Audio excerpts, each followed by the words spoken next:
At my husband's funeral, I sat in the corner like a stranger while my own son thanked another woman for being the real family. Linda Mallister, Robert's assistant, dabbed fake tears as the room gasped. Days later, the lawyer's words shattered my world. 40 years of marriage, and Robert left me nothing. Everything went to her. But this wasn't just about money. This was about a web of lies that would either destroy me or forge me into someone I never knew I could become. Drop a comment below with your city so I can see how far this story travels, and stay until the very end, because what happened next will shock you. The rain hammered against the funeral home windows like angry fists, and I couldn't help but think Robert would have hated this weather. He always said rain at funerals was God's way of crying for the dead, but sitting in that uncomfortable folding chair watching strangers file past my husband's casket, I wondered if maybe God was just as confused as I was about who exactly we were mourning. My name is Margaret Smith, and until 3 days ago, I thought I knew my life. 40 years of marriage, one son, a modest but comfortable existence built on what I believed was love, trust, and shared dreams. But as I sat there in my black dress, the same one I'd worn to my mother's funeral 5 years earlier, I was about to discover that sometimes the people closest to us are the ones hiding the darkest secrets. The funeral home was packed. Robert had been well liked in our small town of Millfield, Ohio. He'd run a successful accounting firm for over 20 years, was active in the Rotary Club, and never missed a Sunday at First Presbyterian. People respected him. I respected him, or at least I thought I did. I kept glancing toward the back of the room where Daniel, my 38-year-old son, was greeting mourners. He looked so much like his father, tall, broad-shouldered, with that same confident handshake that could make anyone feel like they were the most important person in the room. But there was something in Daniel's eyes today, something I couldn't quite place, a distance, a coldness that made my stomach clench with unease. Margaret, dear, I'm so sorry for your loss. I looked up to see Mrs. Henderson, our neighbor from 3 houses down. She was clutching a soggy tissue and wearing entirely too much perfume, but her sympathy seemed genuine. Thank you, Eleanor. Robert always spoke highly of you and Harold. It was a lie. Robert barely acknowledged the Hendersons existed, but funeral conversations are built on these little white lies, aren't they? We say what we think will bring comfort, what will make the moment pass more easily. He was such a good man, Eleanor continued, patting my hand with her cold, damp fingers. Always working so hard to provide for his family. You were lucky to have him. Lucky. The word sat in my throat like a stone. Was I lucky? 40 years of making Robert's favorite meals, doing his laundry, hosting his business dinners, supporting his dreams, while quietly shelving my own. Was that luck? Or was that just what wives did in my generation? Yes, I managed. Very lucky. Eleanor moved on, and I found myself staring at Robert's casket again. The funeral director had done a good job. Robert looked peaceful, younger somehow, as if death had erased the stress lines that had deepened around his eyes over the past few years. His hands were folded neatly over his chest, and someone, probably the funeral director, had chosen a conservative blue tie. Robert would have approved. The service was scheduled to start in 10 minutes, but I noticed people kept looking toward the entrance. Whispered conversations, sidelong glances, and then I saw why. Linda Mallister had arrived. Linda was Robert's assistant at the firm, had been for almost 15 years. She was one of those women who managed to look polished and professional without ever seeming to try. Today she wore a tasteful black suit that probably cost more than my monthly grocery budget, and her blonde hair was pulled back in a perfect chignon. She was crying, or at least she appeared to be crying, dabbing at her eyes with a lace handkerchief as she made her way down the center aisle. I watched her approach Robert's casket, and something about the way she moved, the way she placed her hand on the polished wood, sent a chill down my spine. It was too intimate, too familiar, like she had a right to that kind of grief. She's taking it hard, someone behind me whispered. Well, she worked with him for so long, they were close. Close. Another word that lodged in my throat like a fishbone. The pastor, Reverend Matthews, took his place at the podium and cleared his throat. The room fell silent except for the continued drumming of rain against the windows. We gather today to celebrate the life of Robert James Smith. He began his voice carrying that particular cadence that pastors perfect over years of speaking to grieving families. A devoted husband, loving father, successful businessman, and pillar of our community. I tried to focus on his words, but my attention kept drifting to Linda, who had taken a seat in the second row. The first row was reserved for family, me, Daniel, and Robert's sister Caroline, who had driven in from Cleveland. But Linda sat directly behind us, close enough that I could smell her expensive perfume every time she shifted in her seat. Robert was a man who understood the importance of hard work and dedication. Reverend Matthews continued. He built his business from the ground up, always putting his family first, always thinking of others before himself. Family first. I almost laughed at the irony, but laughter at your husband's funeral tends to raise eyebrows, so I swallowed it down along with everything else I'd been swallowing for 40 years. The Reverend spoke for another 10 minutes about Robert's contributions to the community, his faith, his love for his family. Standard funeral fare, really. The kind of speech that could apply to half the men in Millfield with just a few name changes. When he finished, he invited people to share memories. Caroline went first, talking about Robert as a big brother, how he'd taught her to ride a bike and helped her with her homework. Sweet, harmless stories from 50 years ago. A few business associates followed, sharing anecdotes about Robert's integrity and work ethic. Then Daniel stood up. My son walked to the front of the room with that same confident stride I'd watched him develop since childhood. He adjusted the microphone and looked out at the crowd, and I felt a surge of pride despite everything. Daniel had always been a good speaker, even as a kid, student council president in high school, debate team captain in college. Robert used to joke that Daniel could sell ice to Eskimos. Thank you all for being here today. Daniel began, his voice strong and clear. My father was many things to many people, but to me he was a teacher, a role model, and my hero. I smiled, feeling some of the tension in my shoulders ease. This was what I needed to hear, my son honoring his father, honoring our family. Dad taught me about hard work, about integrity, about the importance of surrounding yourself with people who truly care about you. Daniel paused, scanning the room. And speaking of people who cared about him, I need to acknowledge someone special. My heart swelled. This was it. Daniel was going to talk about how Robert and I met, about our early years together, about the family we'd built. Linda Mallister has been more than just Dad's assistant for the past 15 years. She's been his right hand, his confidant, and frankly, the one person who truly understood him. The words hit me like a physical blow. I felt my face flush hot, then cold. Around me, I heard murmurs from the crowd, but they seemed to be coming from very far away. Linda, would you please stand? She did, turning to face the room with what I now recognize wasn't grief on her face. It was performance.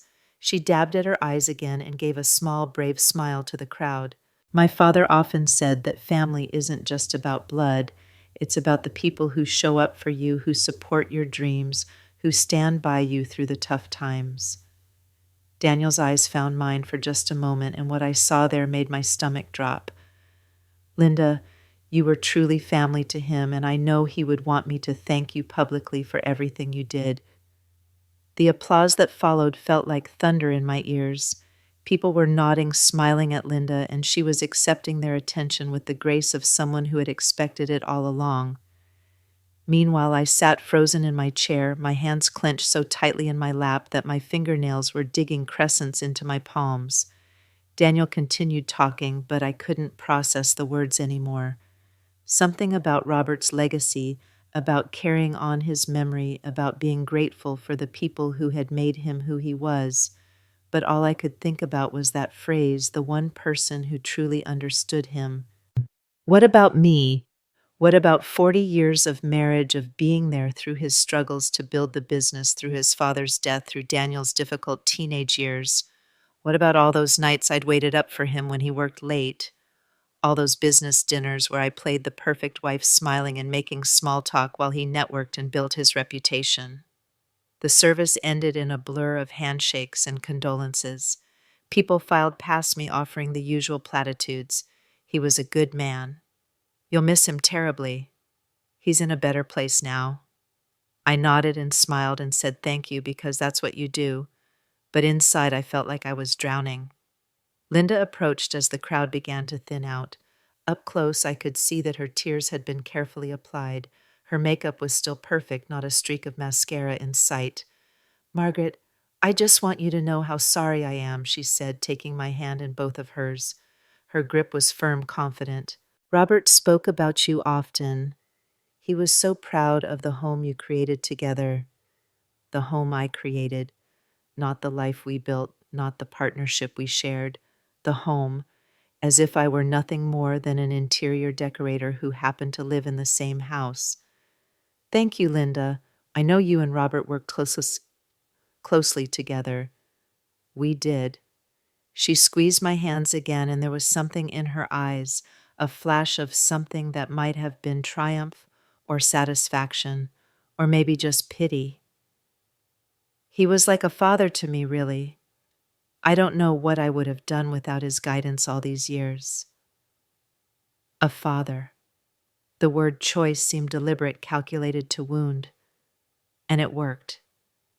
Because if Robert was like a father to her, then what did that make me? The mother she never had. Or just the woman who happened to be married to her father figure. After Linda moved on, I found myself alone by Robert's casket. The funeral home was nearly empty now, except for the staff preparing to move him to the hearse for the trip to the cemetery.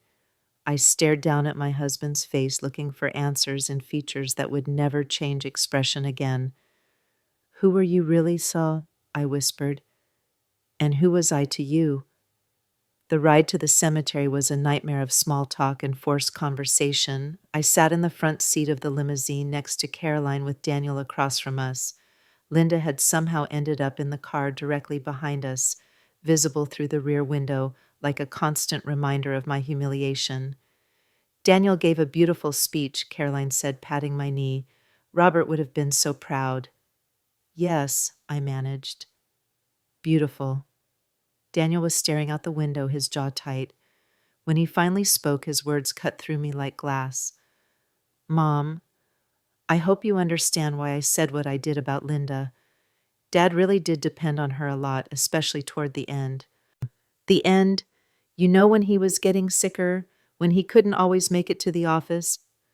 Daniel finally looked at me, and there was something almost accusatory in his expression. Linda kept everything running. She was there for him in ways that, well, in ways that mattered to his work. In ways that mattered to his work, as opposed to the ways I was there for him, which apparently didn't matter at all. The graveside service was mercifully brief. More prayers, more words about Robert's character and legacy, more condolences from people who would probably forget his name within a year. I threw my handful of dirt onto the casket and watched it scatter across the polished wood, each grain carrying away another piece of the life I thought I'd known. As people began to disperse, Linda approached me one more time. This time she was alone, no longer performing for the crowd. "Margaret, I know this is difficult, but there are some things we need to discuss about Robert's accounts and the business. When you're ready, of course." "What kind of things?" Linda glanced around, making sure we weren't overheard. "Well, there are some financial matters that Robert handled personally, papers that need to be signed, accounts that need to be transferred. I have all the documentation at the office." Something in her tone set off alarm bells in my head. "Why wouldn't Robert's lawyer handle that?" "Oh, he will, of course. But Robert kept some things separate, you understand. Private business matters that he preferred to handle through me." Linda's smile was sympathetic, but it didn't reach her eyes. "I just want to make sure everything is handled properly the way Robert would have wanted." The way Robert would have wanted, not the way I might want, not what would be best for his widow. The way Robert would have wanted, as interpreted by his assistant, who understood him better than his own wife apparently did. After Linda left, I stood alone by Robert's grave for a long time. The rain had stopped, but the ground was still soggy beneath my feet, and I could feel the dampness seeping through my shoes. The headstone wouldn't be ready for another few weeks, so there was just a small metal marker with his name and dates: Robert James Smith, 1955, 2023. 68 years. Not old by today's standards, but not young either. A heart attack sudden and massive while he was at the office working late on a Thursday night. Linda had been the one to find him the next morning, slumped over his desk with a stack of client files scattered around him. Even in death, Robert had been dedicated to his work, or at least that's what everyone said. But standing there in the cemetery staring at that small metal marker, I found myself wondering what Robert had really been dedicated to, and more importantly, what secrets he might have taken with him to that grave. The drive home was silent. Daniel had offered to come back to the house, but I declined. I needed to be alone, needed to process everything that had happened. Caroline was staying at a hotel near the airport and would fly back to Cleveland in the morning. So it was just me pulling into the driveway of the house Robert and I had shared for 35 years, facing the prospect of my first night as a widow. The house felt different the moment I walked in. Not just empty, it had been empty plenty of times when Robert traveled for business. This felt abandoned, like a movie set after the actors had gone home. I walked through the rooms, touching familiar objects: Robert's reading chair, the coffee table where he'd pile his newspapers, the kitchen counter where he'd sit and eat breakfast while scrolling through his phone. Everything looked the same, but nothing felt right. I made myself a cup of tea and sat at the kitchen table, still wearing my black funeral dress. The silence was oppressive, broken only by the hum of the refrigerator and the occasional creak of the house settling. This was my life now. This silence, this emptiness, this constant questioning of everything I thought I'd known. The phone rang, startling me out of my thoughts. The caller ID showed Robert's law firm, Peterson, Williams and Associates. "Hello, Mrs. Smith. This is James Peterson. I'm so sorry for your loss." James Peterson had been Robert's lawyer for over 20 years. He'd handled the purchase of our house, Robert's business incorporation, our wills. A steady, reliable man in his 60s who wore the same style of glasses that had been fashionable in 1985 and apparently saw no reason to update them. "Thank you, Mr. Peterson. I know this is a difficult time, but I'm afraid we need to schedule a meeting to discuss Robert's estate. There are some matters that require your immediate attention." "Of course. What kind of matters?" There was a pause long enough to make me uncomfortable. "It would be better if we discussed this in person, Mrs. Smith. Would Monday morning work for you? Say 10 o'clock? "Yes, that's fine, but Mr. Peterson, can you give me some idea of what we're dealing with? I mean, Robert and I updated our wills just 2 years ago. Everything should be straightforward." Another pause. "Mrs. Smith, I'm afraid it's not quite that simple. Robert made some changes to his estate planning that we need to discuss in detail." A cold knot formed in my stomach. "What kind of changes?" "Monday, Mrs. Smith, 10 o'clock. And Mrs. Smith, you might want to consider bringing someone with you, a family member or friend." The line went dead, leaving me staring at the phone in my hand like it was a snake that had just bitten me. Changes to his estate planning? What changes? And why did I need to bring someone with me? I tried calling Daniel, but it went straight to voicemail. Probably turned off for the rest of the day, which I understood. Funerals are exhausting, and he had his own grief to process. But as I sat there in my empty kitchen, still wearing my funeral dress, I couldn't shake the feeling that there were things happening that I didn't understand, decisions that had been made without my knowledge, secrets that were about to crawl out of the shadows. The weekend passed in a haze of casseroles from neighbors and sympathy cards from people I barely knew. Daniel stopped by Saturday afternoon, but he seemed distracted, constantly checking his phone and giving short answers to my questions. When I mentioned my appointment with Robert's lawyer, he just nodded and said, "Yeah, there's probably some paperwork to sign, some paperwork to sign." As if the legal dissolution of a 40-year marriage could be reduced to a few signatures on dotted lines. Sunday night, I barely slept. I kept running through possible scenarios in my mind. Maybe Robert had made some charitable donations that I didn't know about. Maybe there were business debts that needed to be addressed. Maybe the lawyer was just being overly cautious, preparing me for complications that wouldn't actually amount to much. But deep down, I knew it was something worse than any of those possibilities. There had been too many warning signs: Linda's confident demeanor at the funeral, Daniel's strange comments about Robert, depending on her, the lawyer's ominous tone, and his suggestion that I bring someone with me. Monday morning arrived gray and drizzling, matching my mood perfectly. I dressed carefully in a navy blue suit that Robert had always said made me look professional. If I was walking into some kind of legal nightmare, I wanted to look like someone who couldn't be easily dismissed or patronized. The law offices of Peterson Williams and Associates occupied the second floor of a converted Victorian house downtown. I'd been there many times over the years for real estate closings, will signings, the occasional legal question about Robert's business. It had always felt like a safe place, a boring place where boring legal matters got handled by competent professionals. Today it felt like walking into a courtroom where I was about to be tried for crimes I didn't even know I'd committed. James Peterson greeted me in the reception area, his expression grave behind those outdated glasses. He was wearing a dark suit that looked like it had been pressed that morning, and his usually warm handshake felt perfunctory. "Mrs. Smith, thank you for coming. Please let's go to my office."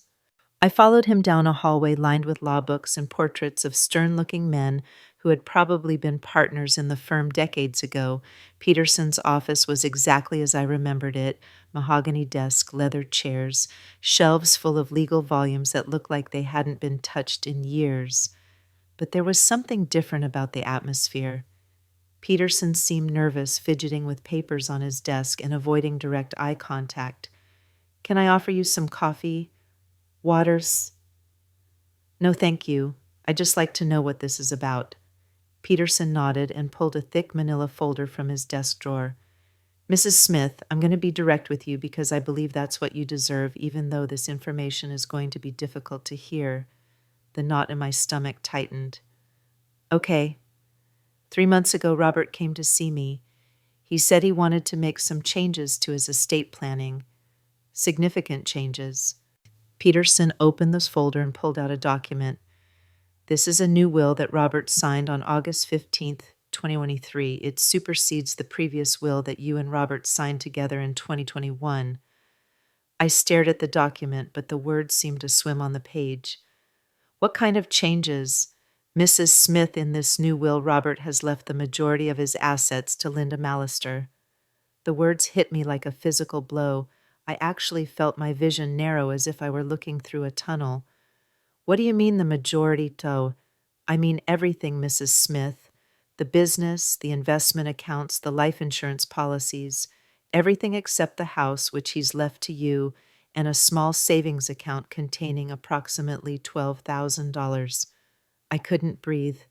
The room felt like it was spinning, and I gripped the arms of my chair to keep from falling over. "That's impossible. Robert wouldn't—" "We discussed our estate planning. We agreed that everything would go to Daniel with provisions for me to live comfortably." Peterson's expression was pained. "Mrs. Smith, I advised Robert against this course of action. Strongly. I told him that the will could be contested, that it would cause tremendous pain for his family, but he was adamant.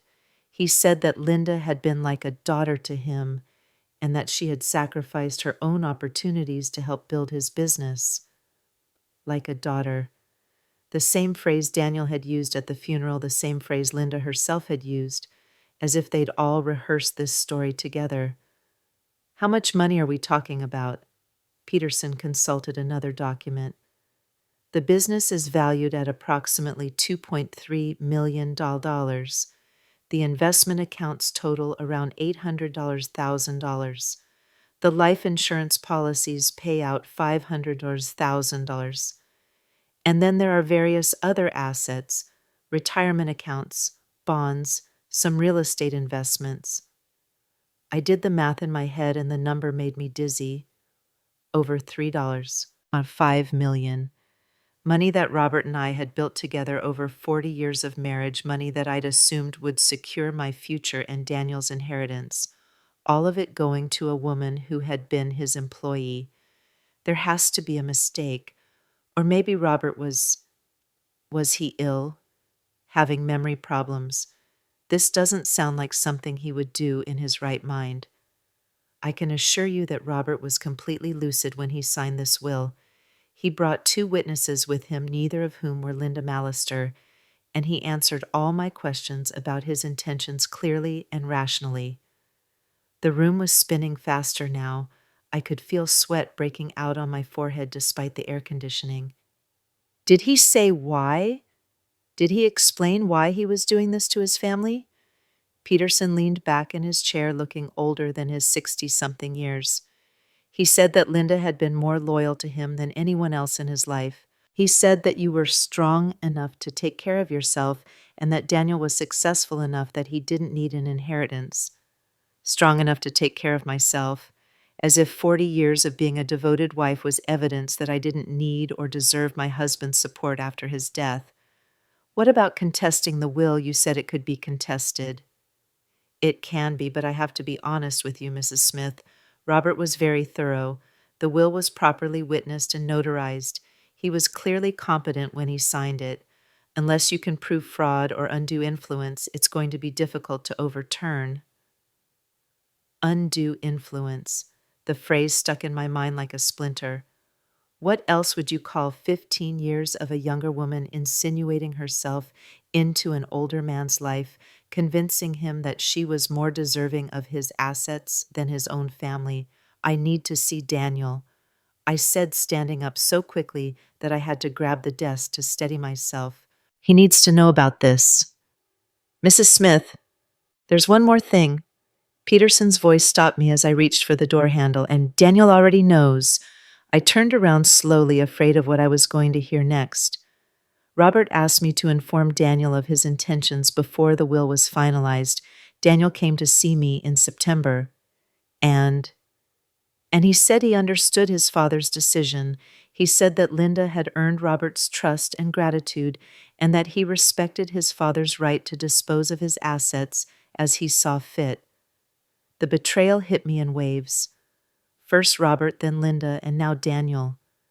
My own son had known for months that I was about to be cut out of my husband's will, and he hadn't said a word, hadn't warned me, hadn't tried to talk his father out of it, hadn't even prepared me for what was coming.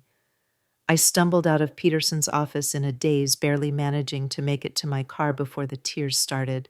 I sat in the parking lot of the law firm, sobbing into my hands, while the reality of my situation crashed over me like a tsunami. 40 years of marriage, 40 years of putting Robert's needs first, of supporting his dreams of being the perfect wife that men of his generation expected, and in the end, he had decided that I wasn't worth taking care of. That some other woman, a woman young enough to be his daughter, was more deserving of the life we had built together. But as I sat there crying, something else began to grow alongside the grief and shock. Something harder, sharper, more dangerous. Anger. Because this wasn't just about money, although the financial devastation was real and terrifying.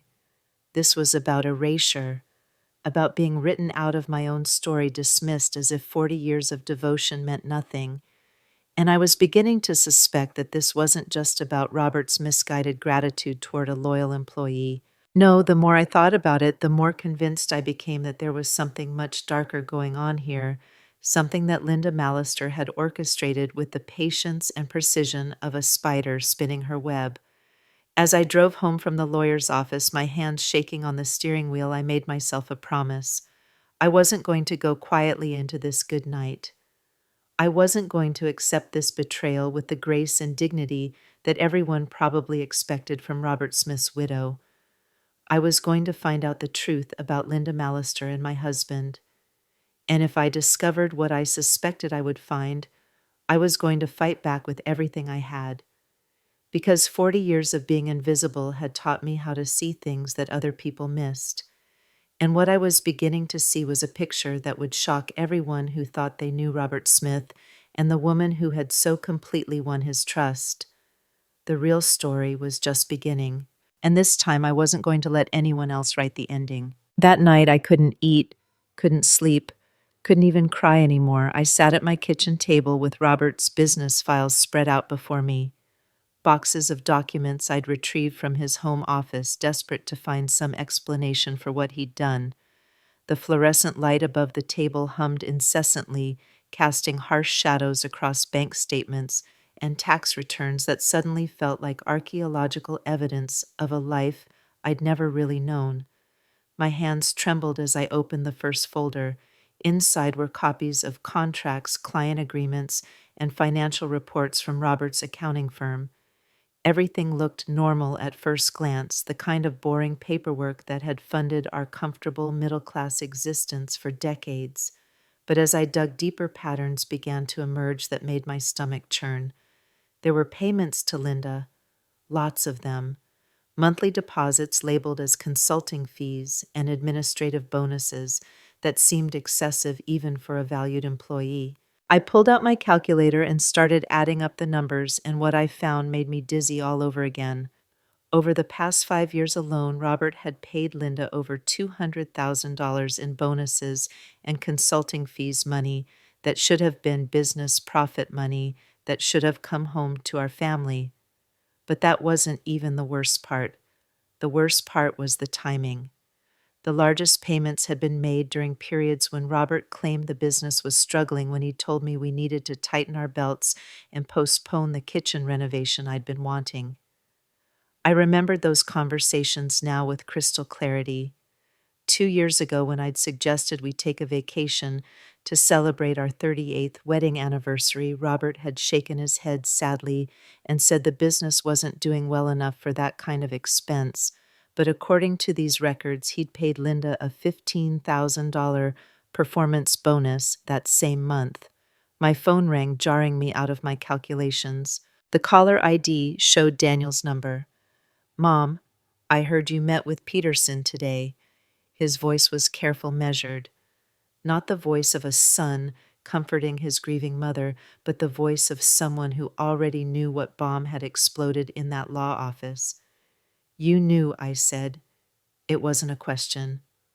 "Mom, listen. You knew what your father was planning to do, and you said nothing.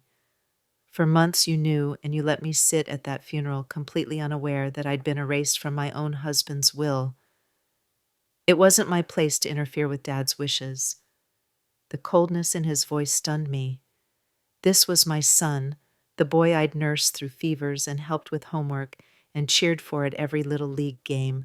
When had he become this stranger? Your father's wishes. What about me, Daniel? What about your mother's future? Mom, you're going to be fine. You have the house, you have Social Security, Dad's pension. I have $12,000, Daniel. $12,000 after 40 years of marriage to a man who left millions to his secretary. There was a long pause, and when Daniel spoke again, his voice had an edge to it that I'd never heard before. Linda wasn't just Dad's secretary, Mom. She was his business partner in everything but name. She built that company with him. I built that company with him, too. I supported him through every late night, every business trip, every client dinner. I put my own career aside so he could focus on building his practice. Where's my recognition for that sacrifice? That's different, and you know it. Different how? Another pause, longer this time. Mom, I'm going to say something, and I know you're not going to want to hear it. But maybe it's time you did. My heart started pounding. I could hear something in Daniel's voice that scared me, something final and cutting.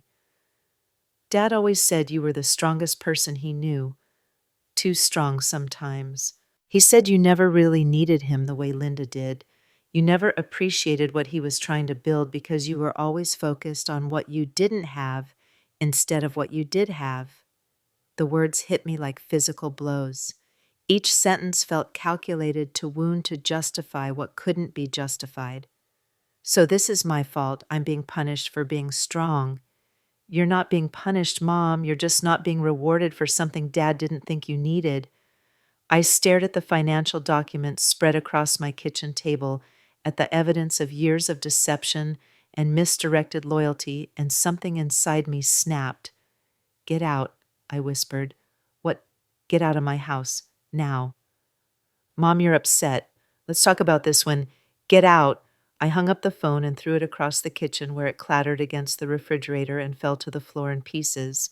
The silence that followed was deafening, but it was better than listening to my own son explain why I deserved to be betrayed.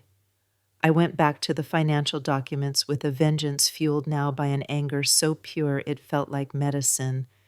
If everyone wanted to pretend that Linda Mallister was some kind of saint who deserved my husband's fortune, then I was going to find out exactly what kind of saint she really was.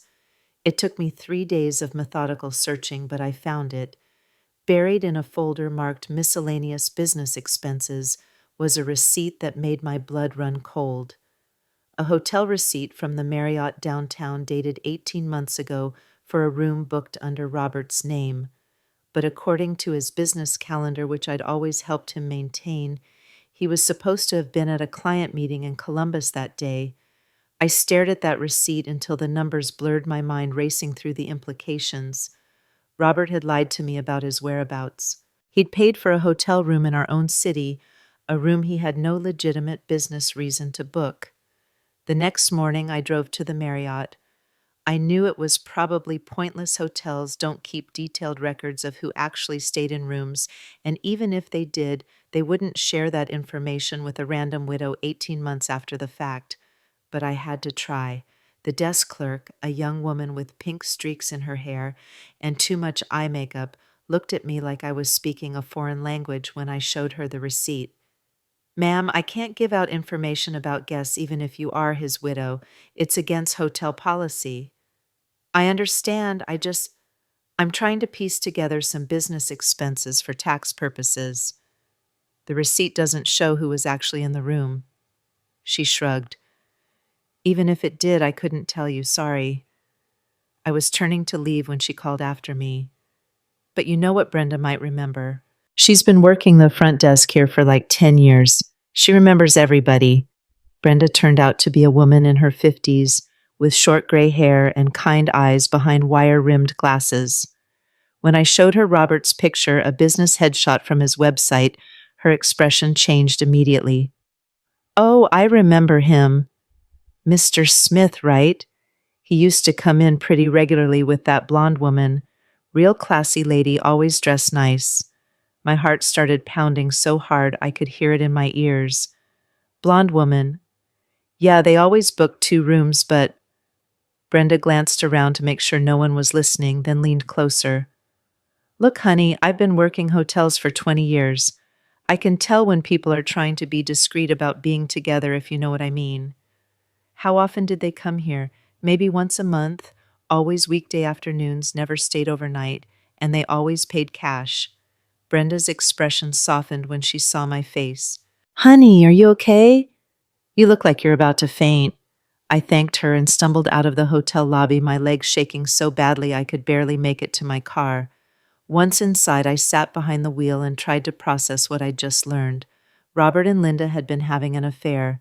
For how long I didn't know, but long enough to establish a regular pattern, long enough to know which hotel clerk would be discreet, long enough to work out a system of cash payments that wouldn't show up on credit card statements I might see. All those late nights at the office suddenly made sense. All those business trips that seemed to last longer than necessary.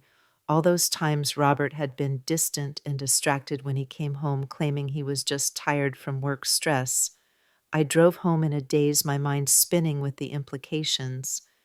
The affair explained the money. Robert hadn't just been generous to a loyal employee, he'd been supporting his mistress.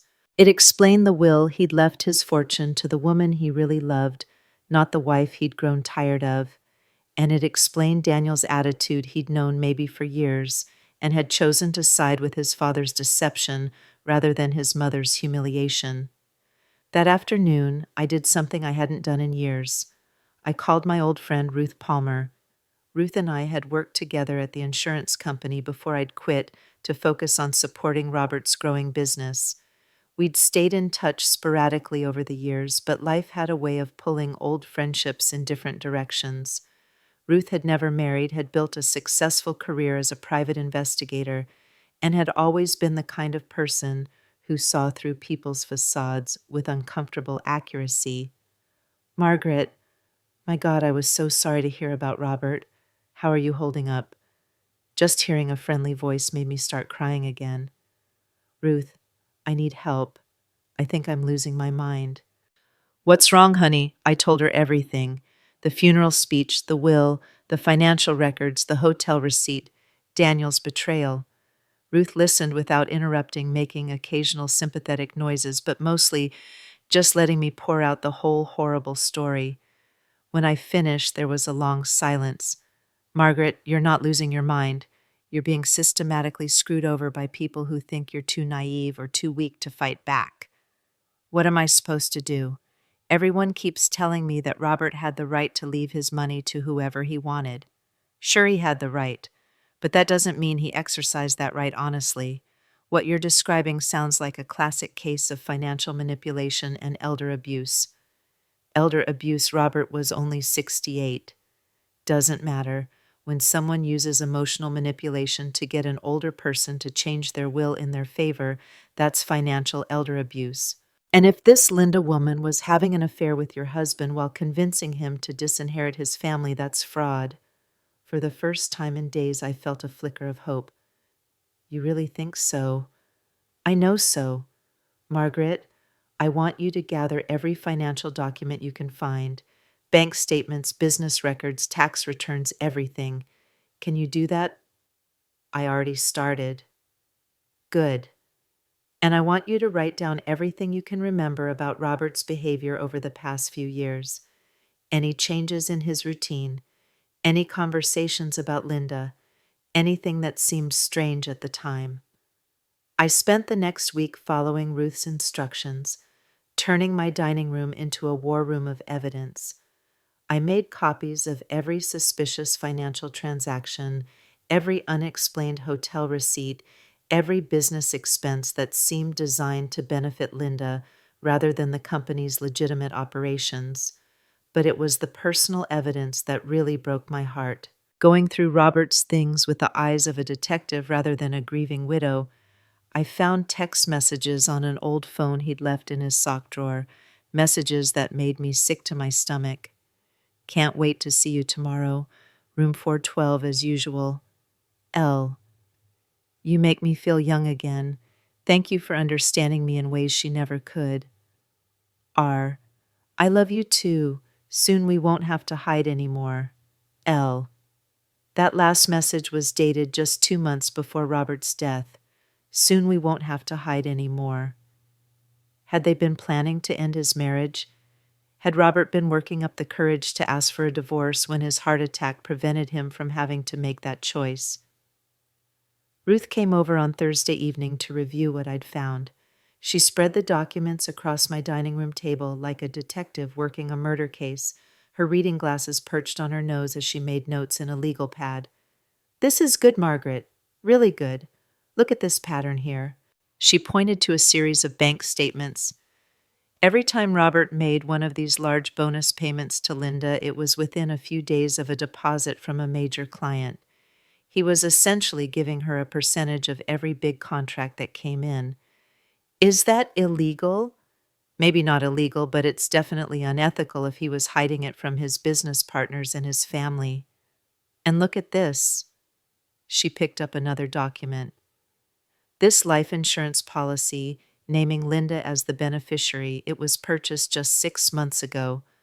Robert had to have lied on the application about his health to get coverage at his age. How do you know that? Because I know insurance.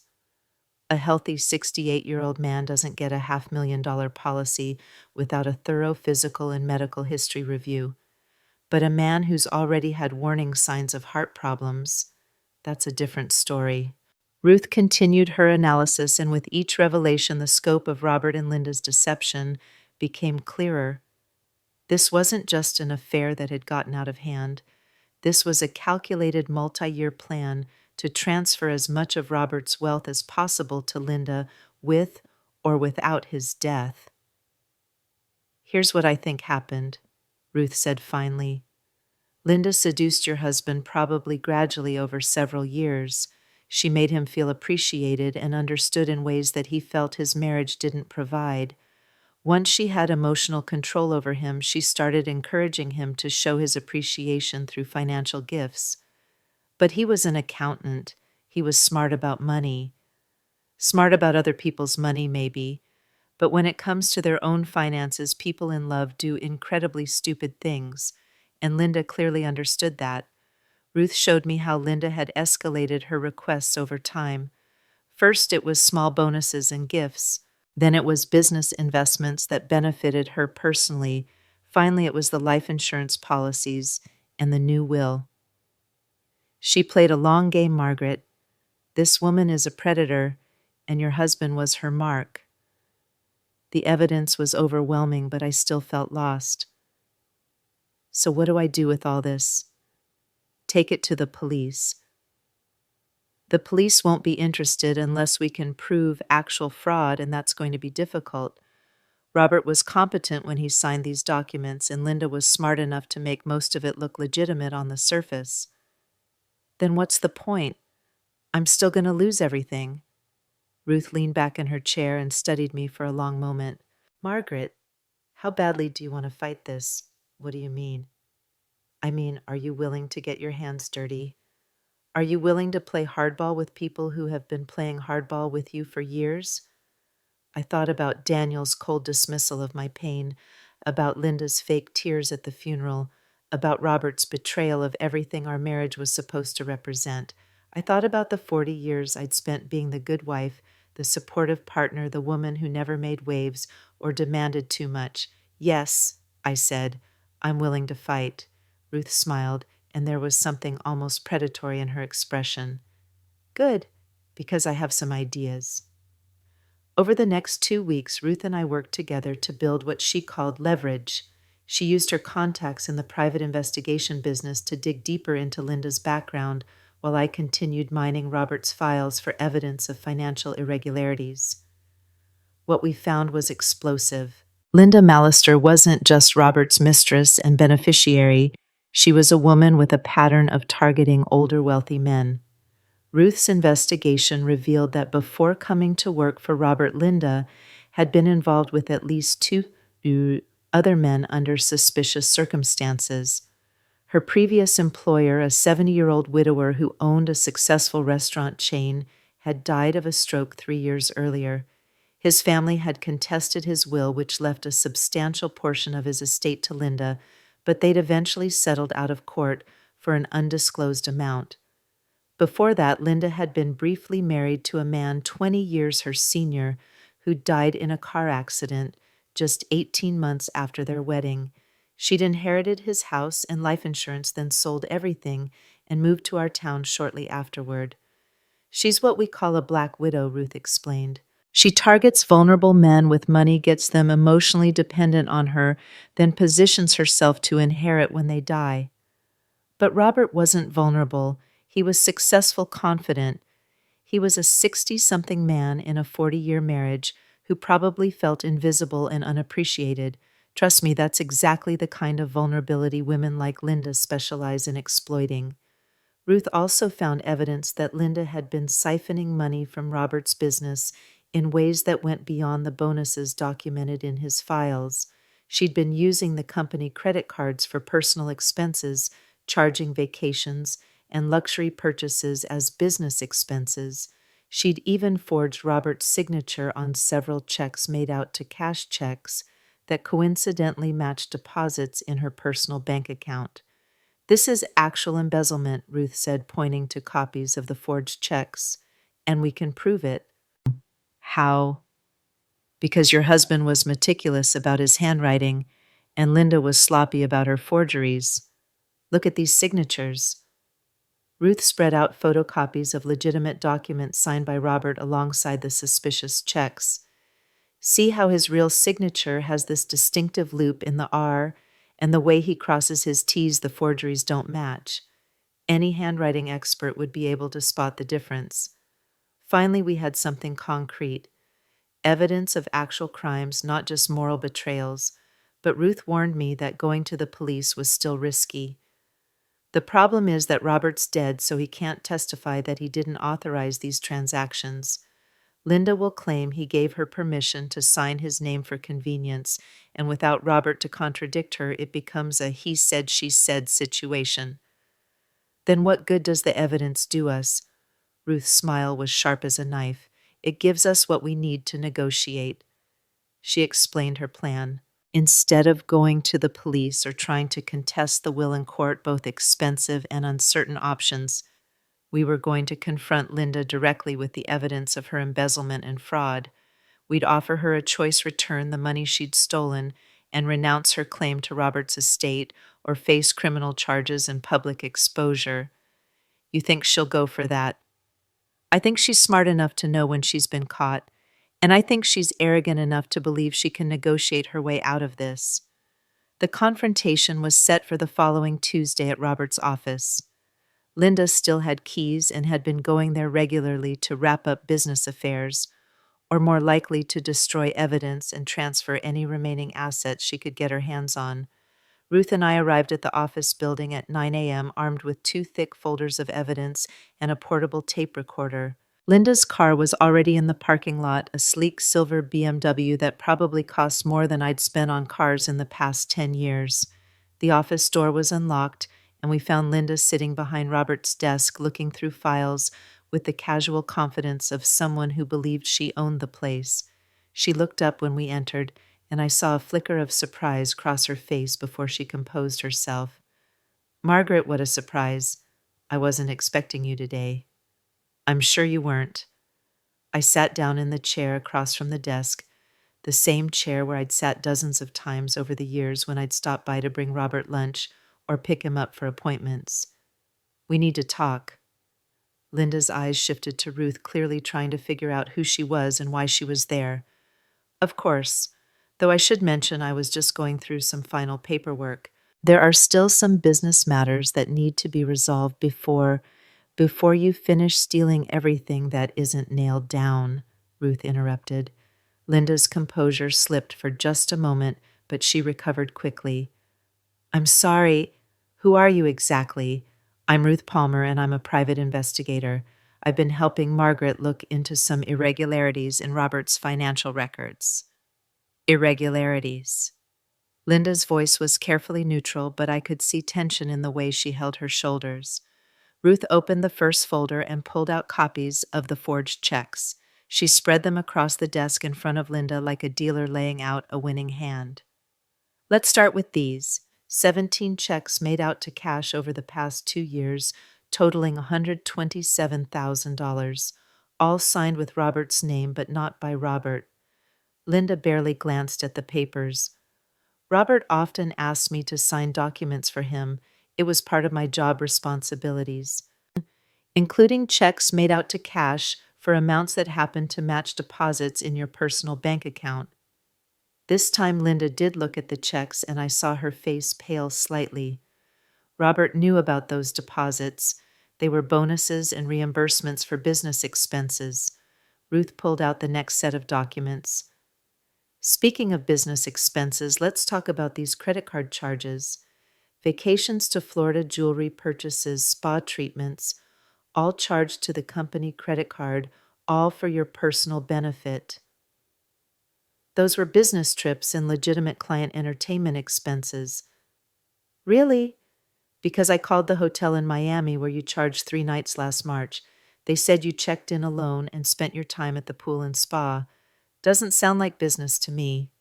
The color was draining from Linda's face, but she kept her voice steady. "I don't have to justify my business practices to you." "No, but you'll have to justify them to a jury when we turn this evidence over to the district attorney." Linda stood up abruptly, her chair rolling backward to hit the wall. "You can't prove anything. Robert authorized everything I did." Robert's dead, I said quietly. And dead men can't testify, but bank records can, handwriting experts can, hotel clerks who remember you and Robert checking into rooms together can. For the first time, Linda looked genuinely shaken. She sat back down, her hands gripping the edge of the desk. "What do you want?" Ruth smiled. "Now we're getting somewhere." Ruth leaned forward, her voice taking on the tone of someone who had done this dance many times before. "Here's what's going to happen, Linda. You're going to sign a document renouncing any claim to Robert's estate. You're going to return every penny you embezzled from his business, and you're going to disappear from this town and never contact Margaret or her family again." Linda laughed, but there was no humor in it. "And if I refuse, then we take everything we've found to the police, to the state attorney's office, and to every newspaper in the county. I've already prepared a press release about the predatory woman who seduced a respected businessman and stole his family's inheritance through fraud and embezzlement." I watched Linda's face as Ruth spoke, and I could see her calculating, weighing her options, like a poker player deciding whether to fold or bluff. The confident mask was slipping, revealing something harder and more desperate underneath. "You have no idea what you're dealing with," Linda said finally. "Robert came to me. He pursued me. He was miserable in his marriage and looking for someone who actually appreciated him." The words hit me like a slap, but I forced myself to stay calm. "Is that what you tell yourself, that you were doing him a favor? I was the best thing that ever happened to him. I made him feel alive again, made him remember what it was like to be wanted by a woman who didn't take him for granted." "You made him feel like an ATM machine," Ruth interjected. "That's what predators do. They find lonely, vulnerable people and make them believe that love comes with a price tag." Linda's composure finally cracked completely. She slammed her hand down on the desk, sending papers scattering. "You sanctimonious bitch!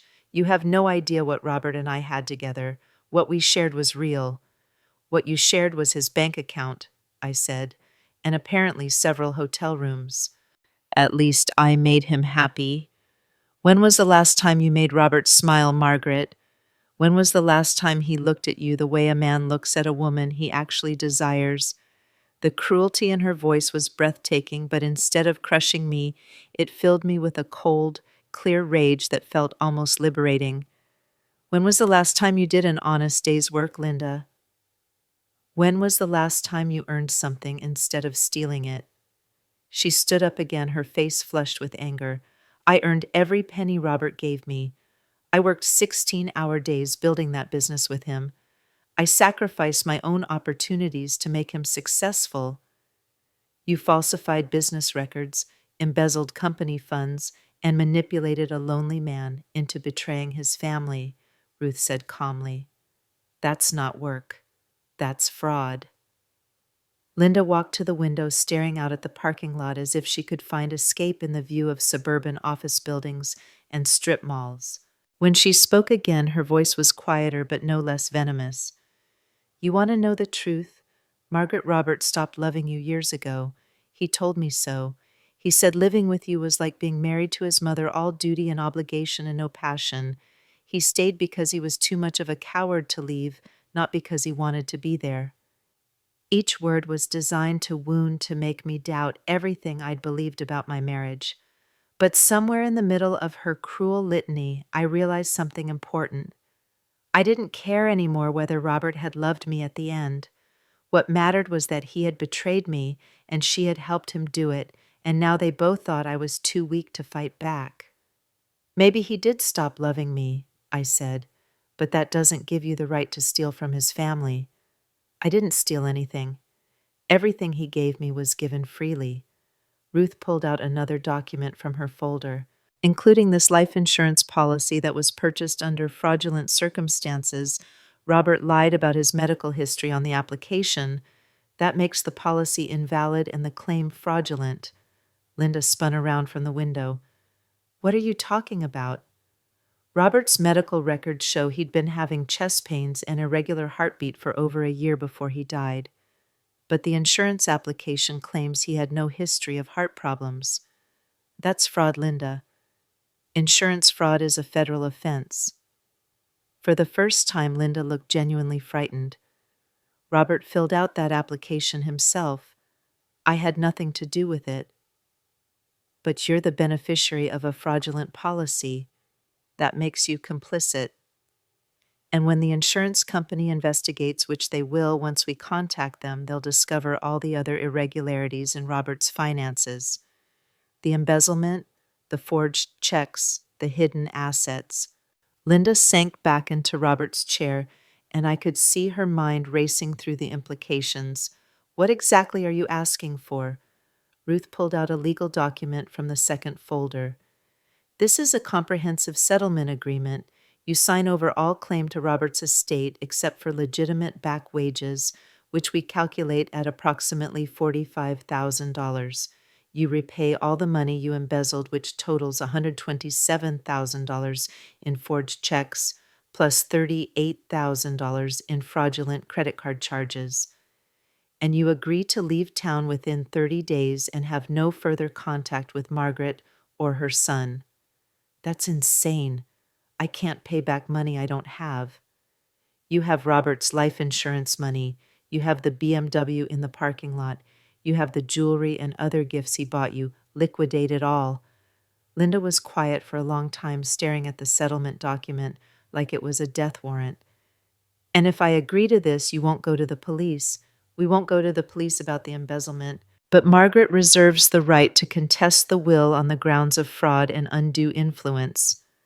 That's not fair. You can't have it both ways. Life isn't fair, I said, finding my voice again. If it were, I wouldn't be sitting here having to negotiate for the right to keep my own husband's money. Linda picked up the settlement document and read through it slowly, her lips moving slightly as she processed each clause. I could see her weighing her options, calculating whether she was better off taking the deal or fighting us in court. Finally, she looked up. I need time to think about this. You have until 5 o'clock today, Ruth said. After that, we file criminal charges and contest the will publicly. That's not enough time to... It's plenty of time to make a phone call to your lawyer, Ruth interrupted. Though I should warn you, any lawyer worth their fee is going to tell you to take this deal. Criminal fraud charges and a public trial aren't something you want to risk. Linda stood up and grabbed her purse from the desk drawer. I'll give you my answer by 5. One more thing, I said as she headed for the door. I want you to know that I don't hate you for what you did to my marriage. Robert made his own choices and he has to answer for those. But I do hate you for thinking I was too stupid or too weak to figure it out. She paused in the doorway, her back still to us. For what it's worth, Margaret, I never meant for it to go this far. Yes, you did, I said. That was the whole point. After Linda left, Ruth and I sat in Robert's office for a few minutes, surrounded by the evidence of years of deception and betrayal.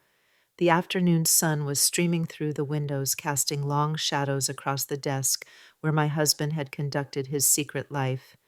Do you think she'll take the deal? I asked. She'd be crazy not to.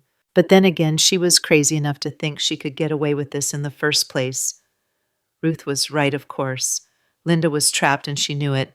But that didn't make the waiting any easier.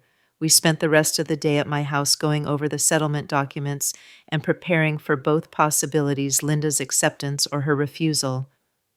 At 4:47 p.m., my phone rang. Linda's voice was flat, defeated. I'll sign your agreement, but I want to meet somewhere public. The coffee shop on Main Street, Ruth suggested. 1 hour.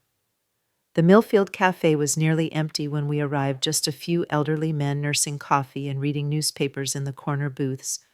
Linda was already there, sitting at a table near the window with a cup of untouched tea in front of her. She looked older somehow, as if the day had aged her years.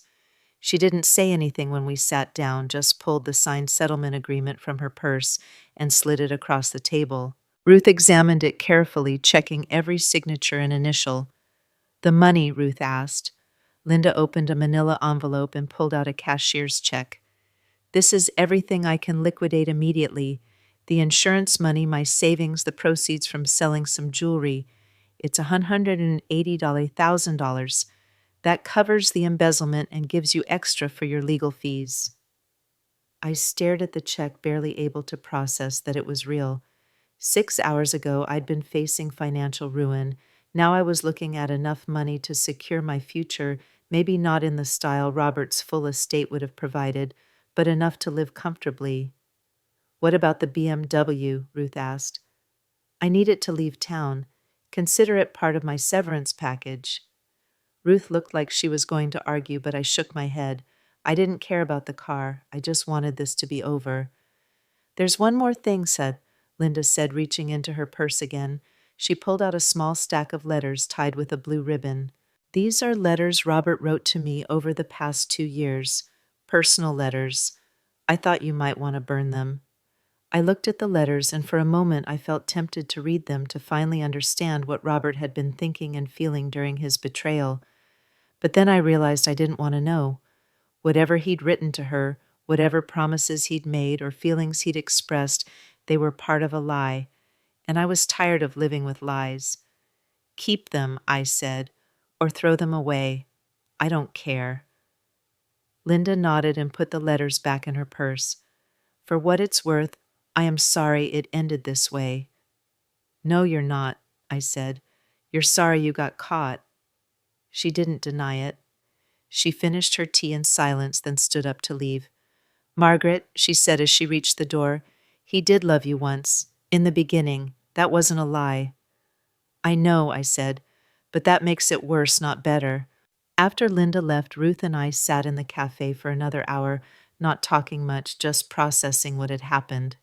I kept looking at the cashier's check, afraid it might disappear if I stopped watching it. So what now? Ruth asked finally. Now I figure out how to live with this. Are you going to contest the will anyway? I thought about it.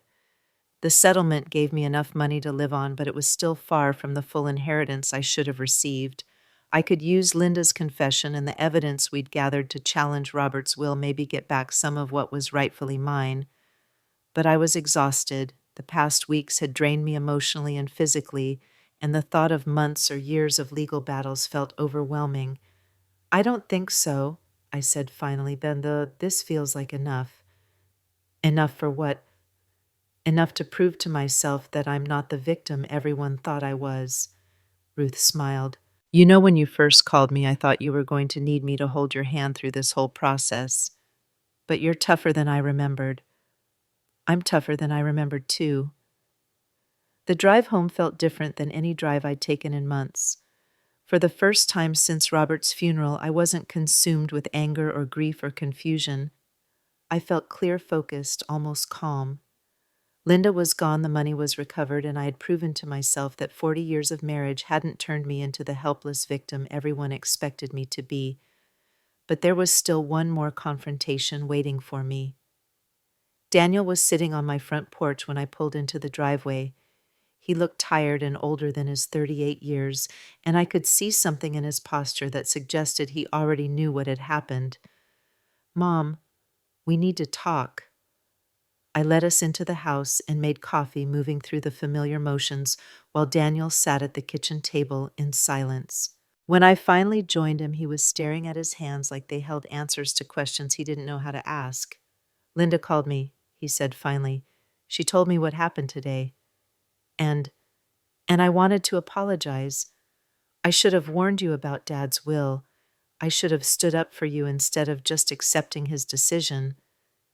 It was what I'd wanted to hear for weeks, but now that I was hearing it, I felt surprisingly little satisfaction. Why didn't you? Daniel was quiet for a long time, and when he spoke, his voice was barely above a whisper. Because I was angry at you. Angry at me for what? For being everything Dad said you were, strong and independent and never really needing anyone. For making it look so easy to be married to him when I knew how hard it was. I stared at my son, trying to understand what he was saying. You were angry at me for being strong. I was angry at you for making me feel like I could never measure up. Dad was always comparing me to you, always saying I should be more like my mother, more disciplined, more focused. Do you know what it's like to grow up feeling like you're competing with your own mother for your father's approval? The revelation hit me like a physical blow. All these years I'd thought Daniel and Robert had a close relationship, that my son looked up to his father and respected his judgment. I'd never realized that Robert had been using me as a weapon against Daniel, making my strength into a criticism of my son's perceived weaknesses. Daniel, I never knew. Of course you didn't, because you were too busy being perfect to notice how it affected the rest of us. There was so much pain in his voice, so much resentment that had been building for years, while I remained oblivious. I thought about all the times Robert had praised my independence in front of Daniel, all the comparisons he'd drawn between my work ethic and what he saw as our son's laziness. So when Dad decided to leave everything to Linda, you saw it as him finally choosing someone over me. Daniel nodded. It felt like justice in a way, like you were finally going to understand what it felt like to not be the favorite. We sat in silence for several minutes, both of us processing decades of misunderstood family dynamics. I realized that Robert's betrayal hadn't just damaged my marriage, it had poisoned my relationship with my son, turning him into an ally in his father's deception. "I'm sorry," Daniel said eventually. "I know that doesn't fix anything, but I needed to say it." "I'm sorry too," I said. "I never meant to make you feel like you weren't enough." "I know. And I know what Dad did was wrong. What Linda did was wrong. I should have protected you instead of helping them hurt you." I reached across the table and took Daniel's hand, and for the first time in weeks, he didn't pull away. "We're both going to have to figure out how to live with what happened," I said, "but maybe we can figure it out together." Daniel nodded, tears in his eyes. "I'd like that." Over the following days, word of Linda's sudden departure spread through Millfield like wildfire. People asked questions, of course, but Ruth had been right about small-town discretion. Nobody wanted to dig too deeply into gossip that might reflect poorly on Robert's memory or cause more pain for his grieving family. The official story was that Linda had decided to relocate closer to family members and that she generously returned some money to help with Robert's final business expenses. People seemed to accept that version of events probably because it was easier than dealing with the messy truth of adultery and embezzlement. I used part of Linda's settlement money to hire a different lawyer, one who helped me navigate the probate process and ensure that my interests were protected going forward. James Peterson seemed relieved that I wasn't contesting Robert's will directly, though I could tell he was curious about Linda's sudden change of heart. "She just decided the inheritance would be too much trouble," he asked during one of our meetings. "Something like that," I said. He didn't push for details, probably sensing that there were aspects of the situation he was better off not knowing about officially. With the immediate financial crisis resolved, I found myself facing a different kind of challenge, figuring out who I was without Robert, without the role of devoted wife that had defined me for so long. The house felt different now, not empty exactly, but full of possibilities I'd never considered. I could redecorate without worrying about Robert's preferences. I could travel without coordinating schedules or finding someone to watch the business. I could make decisions based solely on what I wanted, not what was best for the family or the marriage. It was terrifying and exhilarating at the same time. 3 weeks after the confrontation with Linda, I was working in my garden when I noticed something interesting. The crab apple tree at the back of our property, the one Robert had always complained about and wanted me to cut down, was blooming more beautifully than it ever had before. I stood there looking at it, this scraggly tree that had survived years of neglect and criticism, and I realized something important. Sometimes the things that seem weakest are actually the strongest.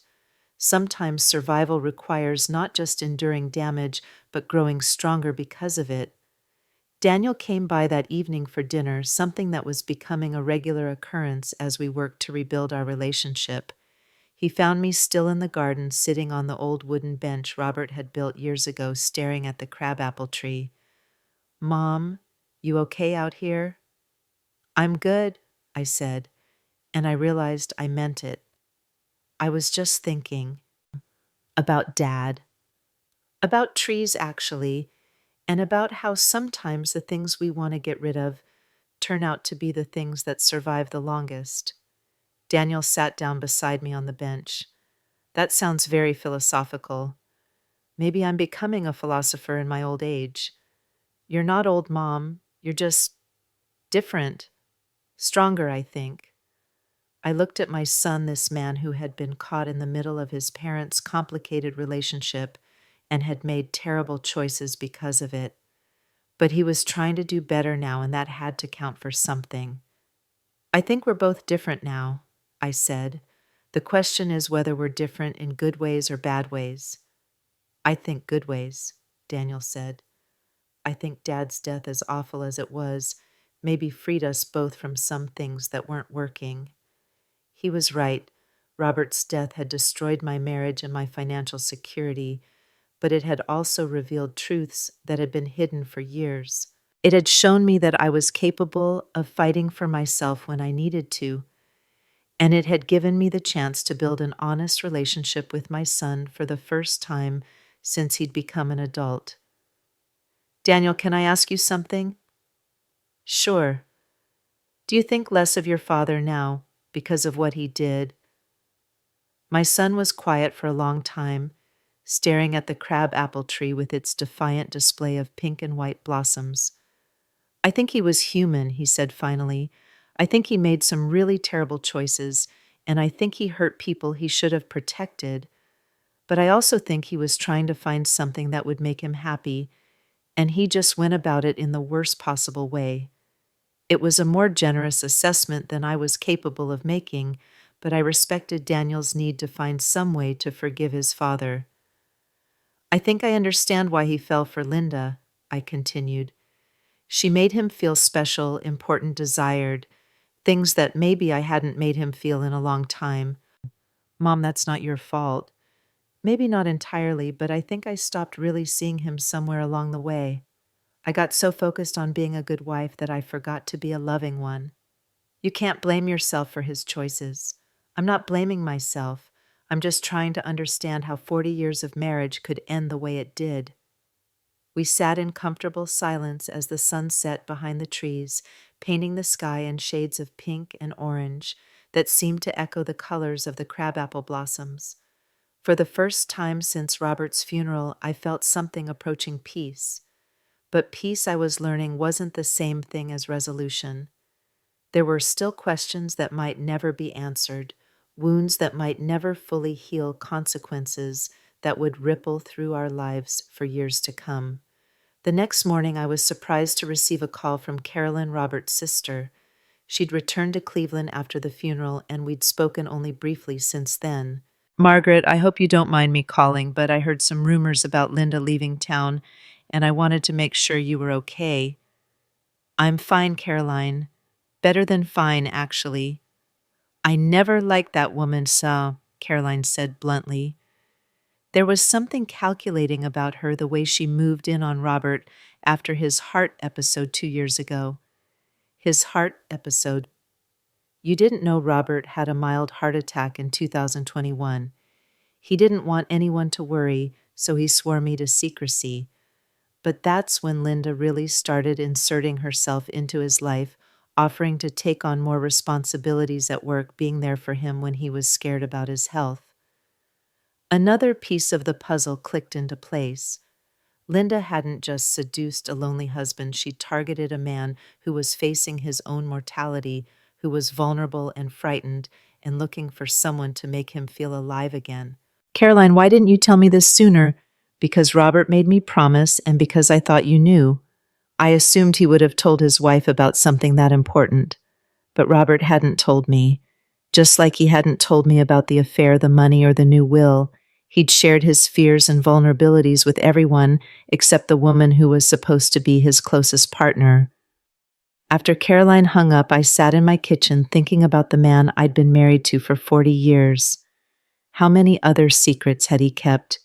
How many other ways had he shut me out while appearing to include me? And then I realized something liberating. It didn't matter anymore. Robert was gone. Linda was gone, and the life I'd built around their deceptions was gone too. What remained was me, and for the first time in decades, that felt like enough. That realization should have been the end of my story, but life has a way of refusing to provide neat conclusions. 2 months after Linda's departure, I discovered that her influence on my family ran deeper than I'd imagined. I was cleaning out Robert's home office, finally ready to sort through the personal items I'd avoided dealing with during the immediate crisis. Most of it was exactly what you'd expect from a man's private workspace: old business journals, awards from the Rotary Club, photographs from company picnics spanning decades. But wedged behind a filing cabinet, I found something that stopped me cold. It was a shoebox, and inside were dozens of photographs that Robert had apparently printed from his phone over the years. Pictures of Linda at company events, Linda at restaurants, Linda laughing at jokes I couldn't hear. But what made my blood run cold were the dates written on the back of some of the older photos.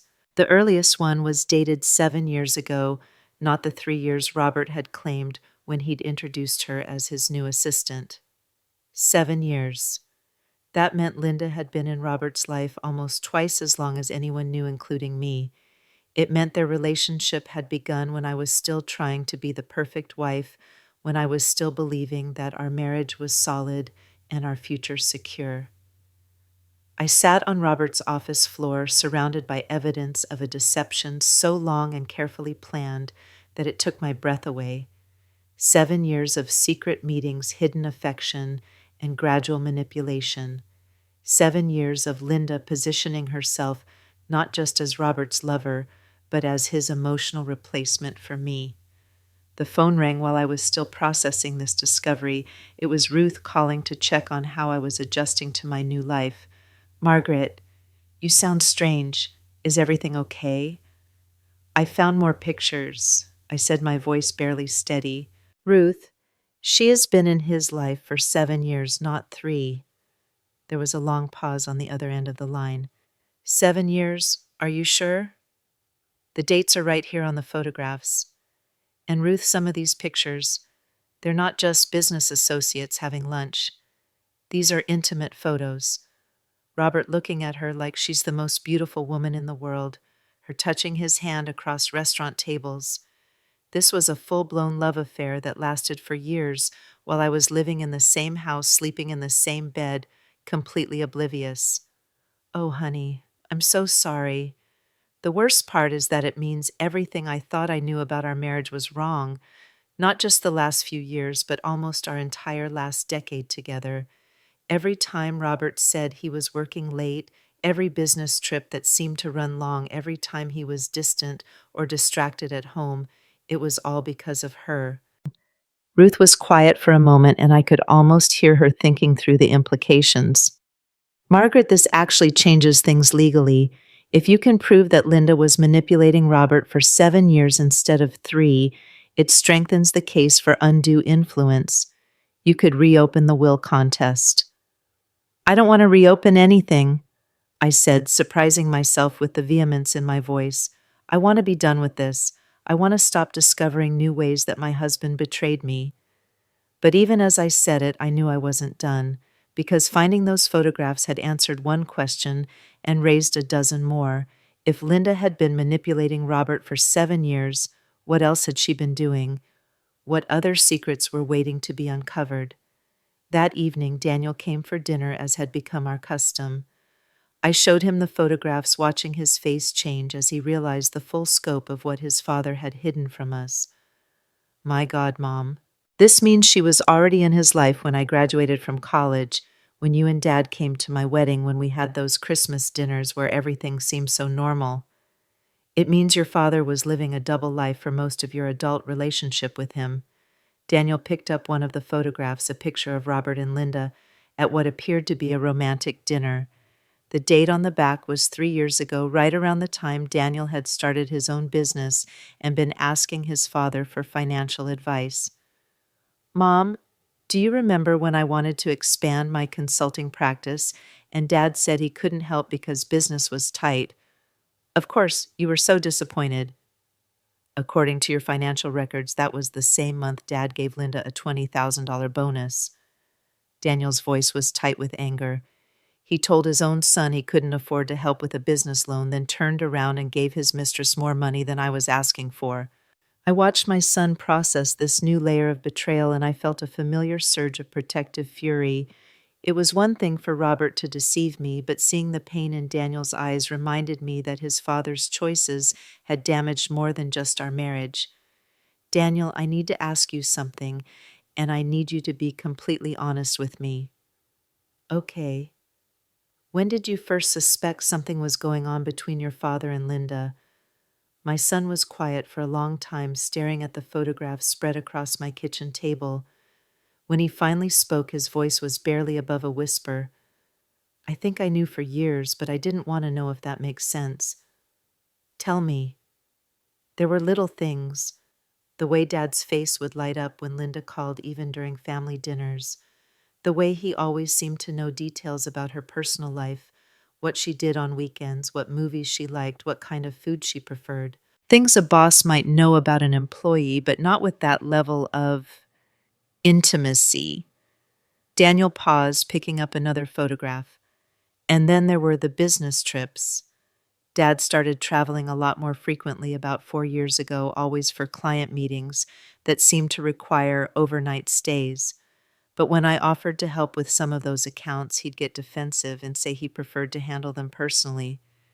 Why didn't you say anything? Because I was afraid of what I'd find if I looked too closely. And because Daniel's voice trailed off. Because part of me was relieved that Dad had found someone who made him happy. I could see how unhappy he was at home, how distant you two had become. I thought maybe if he had Linda, it would take the pressure off everyone else to make him feel fulfilled. The honesty in Daniel's confession was brutal, but I appreciated it more than I could express. We'd spent too many years dancing around difficult truths in our family. If we were going to rebuild our relationship, it had to be based on complete honesty, no matter how painful. You're right that your father and I had grown distant, I said. But Daniel, that happens in long marriages. It doesn't justify what he did. I know that now. But at the time, I guess I convinced myself that everyone was getting what they needed from the situation. We spent the rest of the evening going through the photographs, chronologically trying to piece together the timeline of Robert's double life. What emerged was a picture of systematic deception that was breathtaking in its scope and duration. Linda had clearly been playing a long game from the very beginning. The early photographs showed her gradually inserting herself into Robert's professional life, then his social circle, then his emotional world. She'd attended company events as his assistant, but the body language in the pictures suggested something much more intimate. Look at this one, Daniel said, holding up a photo from 4 years ago. This is supposed to be a business dinner with clients, but look at how they're sitting. That's not how a boss sits with his employee. He was right. In the photo, Robert and Linda were seated close together, her hand resting on his arm, both of them leaning in toward each other with the kind of intimacy that suggested they'd forgotten other people were present. She was grooming him, I said, finally understanding the full scope of what had happened. Not just seducing him, but systematically isolating him from his family and making herself indispensable to his emotional well-being. The more we analyzed the photographs, the clearer Linda's strategy became. She'd started as the perfect employee, efficient, dedicated, always available to handle Robert's professional needs. Then she'd gradually expanded her role to include personal support during stressful periods in his life. Finally, she'd positioned herself as the one person who truly understood him, who appreciated his struggles and celebrated his successes in ways his family apparently couldn't. It was textbook emotional manipulation executed with the patience and skill of someone who'd clearly done this before. Daniel, I need to know something else. Did your father ever talk to you about changing his will? Not directly, but about a year ago he made some comment about how he wanted to make sure the people who had really contributed to his success were taken care of. I assumed he was talking about you and me, but he wasn't. No, he was talking about Linda, and maybe himself justifying what he was planning to do by convincing himself that she deserved it more than we did. We were interrupted by a knock at the front door. Daniel and I looked at each other, neither of us expecting visitors at 9 o'clock on a Tuesday evening. Through the front window, I could see a police car parked in my driveway. My first thought was that something had happened to Caroline or that there had been an accident involving someone I knew. But when I opened the door, the officer standing on my porch was holding an envelope with my name on it. Mrs. Smith, I'm Officer Martinez with the Millfield Police Department. I have a court order here requiring you to appear before Judge Harrison tomorrow morning at 10 o'clock. I took the envelope with shaking hands. What is this about? I'm not privy to the details, ma'am, but it appears to be related to a civil matter involving your late husband's estate. After the officer left, Daniel and I sat at the kitchen table reading through the court documents. The paperwork was dense with legal terminology, but the basic message was clear. Linda Mallister was challenging our settlement agreement and seeking to reinstate her claim to Robert's estate. She can't do this, Daniel said, his voice tight with anger. She signed a legal agreement. She took the money. But according to the documents, Linda was claiming that she'd signed the settlement under duress, that we'd threatened her with false criminal charges and forced her to give up her legitimate inheritance. She was asking the court to void our agreement and restore Robert's original will. Ruth, I said, reaching for my phone. I need to call Ruth. Ruth answered on the second ring, and I could hear the fury in her voice when I explained what had happened. That manipulative bitch. She waited just long enough for you to think it was over, then decided to roll the dice on whether she could get everything back. Can she do this legally? She can try, but she's going to have a hard time proving that our evidence against her was fabricated, and the fact that she kept the settlement money and stayed out of town for 2 months suggests that she believed the agreement was valid when she signed it. So what do? We fight, and this time we don't offer her any deals. If Linda wants to drag this into open court, we're going to make sure everyone in town knows exactly what kind of woman she is. I barely slept that night, my mind racing through all the ways this new legal battle could go wrong. Linda was smart, manipulative, and apparently willing to risk everything to get Robert's fortune back. She'd probably spent the past 2 months finding a lawyer willing to take her case on contingency, maybe even coaching her on how to present herself as the victim of my supposed extortion. The next morning, Daniel and I met Ruth at the courthouse. My son had taken the day off work to be there, which I appreciated more than I could express. Whatever happened in that courtroom, I wasn't going to face it alone. Judge Harrison was a woman in her 60s with gray hair and sharp eyes that seemed to take in everything at once. I'd never appeared before her, but Ruth had warned me that she was known for being fair but tough, with little patience for legal games or emotional manipulation. Linda's new lawyer was a man named David Crawford, who specialized in estate law and had a reputation for taking on difficult cases. He was younger than I'd expected, probably in his 40s, with an expensive suit and the kind of confident demeanor that suggested he thought he could win any argument through sheer force of personality. Linda herself looked different than she had during our confrontation at the coffee shop. Gone was the defeated, desperate woman who'd signed my settlement agreement. This version of Linda was polished and professional again, wearing a conservative black dress and minimal makeup that made her look vulnerable and trustworthy. Your Honor, Crawford began, my client was the victim of an elaborate extortion scheme designed to deprive her of an inheritance that was legally and rightfully hers. Mrs. Smith and her associates used fabricated evidence and threats of criminal prosecution to force Ms. Mallister into signing away millions of dollars in assets. I felt my face flush with anger, but Ruth placed a warning hand on my arm. We'd discussed this possibility, the chance that Linda would try to portray herself as the victim, but Ruth had assured me that we had enough real evidence to counter any claims of fabrication. Furthermore, Crawford continued, Ms. Mallister was in a vulnerable emotional state following the death of Mr. Smith, who had been not just her employer, but a father figure and mentor for many years. She was grieving and not in a proper mental state to make complex legal decisions under pressure. Judge Harrison listened without expression, making occasional notes, but revealing nothing about her thoughts on Crawford's arguments. When it was Ruth's turn to speak, she stood up and addressed the court with the calm authority of someone who'd been through these battles many times before.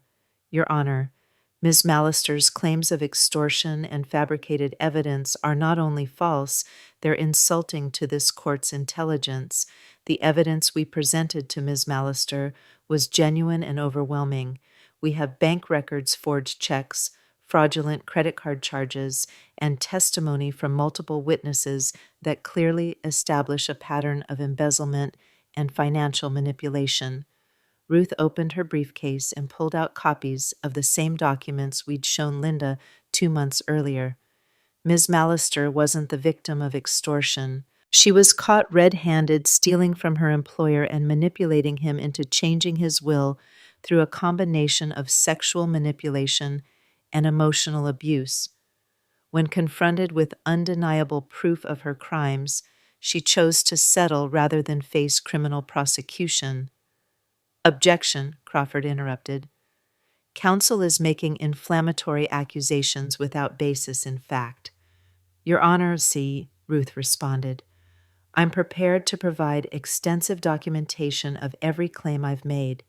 Ms. Mallister's pattern of targeting older wealthy men is well established and verifiable through public records.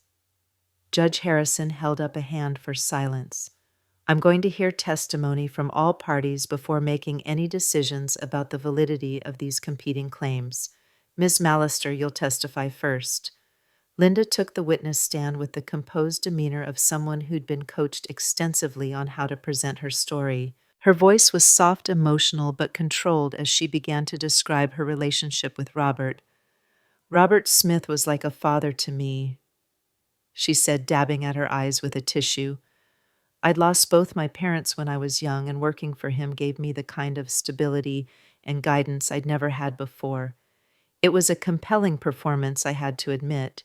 Linda portrayed herself as a vulnerable young woman who'd been taken advantage of by predatory investigators and a bitter widow. Robert was generous to me because he knew I had no family, no one to look out for me. The bonuses and gifts weren't inappropriate. They were the actions of a kind man taking care of someone he considered family. And the hotel meetings? Ruth asked during cross-examination. Business meetings held in neutral locations for confidentiality, Linda replied smoothly. Robert often preferred to discuss sensitive client matters away from the office. Sensitive client matters that required checking into hotel rooms. We never checked into hotel rooms together. We met in the lobby or restaurant areas. I watched Linda lie under oath with the same composed confidence she'd shown throughout her deception of my husband. She had an answer for everything, an explanation that turned every piece of damaging evidence into something innocent and misunderstood.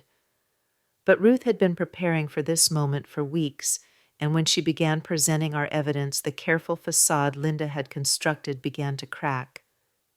Your Honor, I'd like to present Exhibit A, a series of text messages recovered from Mr. Smith's personal phone. Ruth read aloud the intimate messages. Linda and Robert had exchanged messages that made it impossible to maintain the fiction that their relationship had been purely professional. I'd also like to call Brenda Thompson to testify about Ms. Mallister and Mr. Smith's regular visits to the Marriott Hotel. Brenda took the stand and calmly described the monthly pattern of visits, the requests for discreet treatment, and the obvious intimacy between Robert and Linda that anyone with eyes could have seen. Finally, Your Honor, I'd like to present handwriting analysis conducted by Dr. Sarah Chen, a certified forensic document examiner, comparing Mr. Smith's genuine signatures with the signatures on 17 checks made out to cash. Dr. Chen's testimony was devastating. She explained in technical but understandable terms how the forged signatures differed from Robert's authentic writing, pointing out specific characteristics that proved the checks had been signed by someone else. In my professional opinion, these signatures were not written by Robert Smith. The person who forged them made several characteristic errors that suggest they were copying from examples rather than writing naturally. By the time Ruth finished presenting our evidence, Linda's composed facade had completely crumbled. Crawford tried to argue that the evidence was circumstantial, that there were innocent explanations for everything, but even he seemed to realize that his client's position had become indefensible. Judge Harrison called a recess to review the evidence, and Linda disappeared into the hallway with her lawyer. Through the courtroom windows, I could see them engaged in what appeared to be a heated argument near the water fountain. "How do you think we're doing?" I asked Ruth. "I think Linda just realized she made a very expensive mistake by bringing this case to court." When court reconvened, Judge Harrison's expression was stern as she addressed both parties. "I've reviewed all the evidence presented today, and I have to say that I'm deeply troubled by what I've seen. Ms. Mallister, your claims of extortion appear to be without merit. The evidence against you is substantial and credible." Linda's face went white, but Judge Harrison wasn't finished.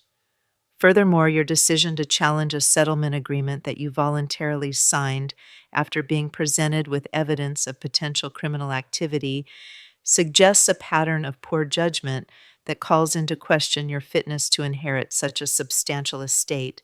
Crawford stood up quickly. "Your Honor, my client would like to withdraw her challenge to the settlement agreement." "I'm sure she would, but I'm afraid it's too late for that. Ms. Mallister chose to bring this matter before the court, and now the court is going to resolve it completely." Judge Harrison looked directly at Linda, and there was no sympathy in her expression. "Ms. Mallister, I'm referring this case to the district attorney's office for investigation of potential criminal charges, including embezzlement, forgery, and elder financial abuse. I'm also ordering you to return the settlement money you received from Mrs. Smith, as your challenge to that agreement constitutes a breach of its terms." The courtroom was silent except for Linda's sharp intake of breath. In trying to get everything back, she'd lost everything she'd managed to keep. "Mrs. Smith," Judge Harrison continued, "I'm reinstating your right to challenge your late husband's will on the grounds of fraud and undue influence.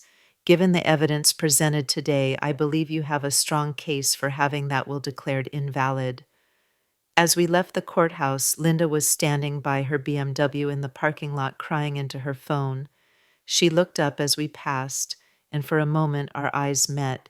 There was no longer any pretense between us, no false sympathy or manufactured grief, just two women who had been damaged by the same man's betrayal, though in very different ways. "Margaret," she called out as we reached Ruth's car. I stopped, curious what she could possibly have left to say. "I want you to know that I did love him. Whatever else I did, whatever mistakes I made, I did love Robert. I looked at this woman who had destroyed my marriage, stolen my financial security, and manipulated my family for years. She was still young enough to start over, still attractive enough to find another man to support her. But there was something broken in her eyes that suggested she understood the cost of the choices she'd made." "Maybe you did love him," I said finally. "But love isn't supposed to destroy people. Love isn't supposed to steal from families or tear apart the lives of innocent people. What you felt for Robert might have been real, but it wasn't love. It was something much more selfish than that." Linda didn't respond, but she didn't need to. We both knew I was right. As Ruth drove me home, I reflected on how completely my life had changed in the space of a few months. I'd gone from being the invisible wife at Robert's funeral to being a woman who could stand up in court and fight for what was rightfully mine. I'd discovered reserves of strength and determination that I'd never known existed. "So what happens now?" I asked Ruth. "Now you decide what you want to do about Robert's will. You have the legal right to contest it, and after today's testimony, you'd almost certainly win. And get back everything he left to Linda." "Most of it, yes. The house, the business, the investment accounts, probably even the life insurance money, once the insurance company investigates the fraudulent application." It was tempting, the thought of reclaiming everything that should have been mine from the beginning. But as we pulled into my driveway, I found myself thinking about the crabapple tree in my backyard, still blooming despite years of neglect and criticism. "Ruth, I think I'm done fighting."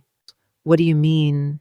I've proven to myself that I'm not the helpless victim everyone thought I was." I've gotten back enough money to live comfortably, and I've exposed Linda for what she really is. Maybe that's enough." Ruth parked the car and turned to look at me. "Margaret, you're talking about walking away from millions of dollars." "I'm talking about walking away from the past. Robert's money comes with too many memories, too much pain. I'd rather build something new with what I have than spend the next few years fighting over what he left behind." That evening, Daniel and I sat in my garden watching the sun set behind the crabapple tree. He'd been quiet since we'd left the courthouse processing everything that had happened. "Mom, are you sure about not contesting Dad's will? Ruth is right, you could get everything back. And then, what I'd own your father's business, his investments, his life insurance money, but I'd also own all the memories that come with them. Every dollar would remind me of how he betrayed our family." Daniel was quiet for a moment. "I can understand that, but it's still a lot of money to walk away from." "It's blood money, Daniel. It was earned through lies and deception and the manipulation of a woman who saw your father as nothing more than a means to an end. I don't want to build my future on that foundation." We sat in comfortable silence as the first stars appeared in the darkening sky. For the first time since Robert's funeral, I felt truly at peace with the choices I'd made and the path I was choosing for my future. "Besides," I added, "I have something more valuable than Robert's money." "What's that?" "I have the knowledge that when everything fell apart, when everyone expected me to disappear quietly, I fought back. I found the truth, I exposed the lies, and I proved that 40 years of marriage didn't turn me into a victim. That's worth more than any inheritance." Daniel reached over and took my hand. "Dad would be proud of you, you know. The real Dad, not the man who was manipulated by Linda. He'd be proud of how strong you turned out to be." I squeezed my son's hand, grateful for the relationship we'd managed to rebuild from the wreckage of his father's deceptions. "I think he would be too, and I think he'd be proud of you for standing by me when it mattered." As we headed back toward the house, I took one last look at the crabapple tree, its blossoms glowing white in the moonlight. Tomorrow I would call Ruth and tell her that I was declining to contest Robert's will. I would let Linda face the criminal charges alone without interference from me, and I would begin the process of building a new life based not on what I'd lost, but on what I'd discovered about my own strength and resilience. The invisible wife was gone forever. In her place was a woman I was just beginning to know, but already learning to respect, and that I thought was worth more than all the money in the world. The decision not to contest Robert's will should have been the final chapter of my story, but life rarely provides the clean endings we expect. 3 months after the courthouse confrontation, I discovered that my ordeal with Linda Mallister was far from over. It started with a phone call from Ruth on a Tuesday morning in late spring. I was in my garden, finally getting around to the landscaping projects I'd put off for years, when her call interrupted my peaceful morning routine. "Margaret, you need to sit down. I just got off the phone with Detective Williams from the district attorney's office." The tone in Ruth's voice made my stomach clench. "What's wrong?" "Linda's been arrested, but it's not just for what she did to Robert. They've uncovered evidence that she's been running this same scam on multiple men across 3 states." I sank down onto my garden bench, the trowel falling from my suddenly numb fingers. "What do you mean?" "I mean, Linda Mallister is a professional con artist who's made a career out of seducing older men, manipulating them into changing their wills, then collecting when they die. The FBI is calling her a serial black widow." The words hit me like a physical blow. All this time I'd thought Robert's betrayal was about love gone wrong, about a lonely man making terrible choices. But it wasn't about love at all. It was about Linda's calculated pursuit of wealth, and Robert had simply been her latest mark. "How many men?" I asked, my voice barely above a whisper. "At least 6 that they've identified so far, going back over 15 years. Margaret, you probably saved Robert's life by being such a strong, independent woman. Linda's previous targets all died within 2 to 3 years of changing their wills. The implication hung in the air between us like poison. If Robert had been weak enough, desperate enough, isolated enough, Linda might have found a way to ensure he didn't live long enough to change his mind about the inheritance. The detective wants to interview you, Ruth continued. You're going to be a key witness in the federal case against her. Ruth, I can't. I just want this to be over. I know, honey, but this isn't just about you anymore. There are other families who've been destroyed by this woman, other widows who lost everything and never had the strength or resources to fight back like you did. That afternoon, Detective Williams came to my house.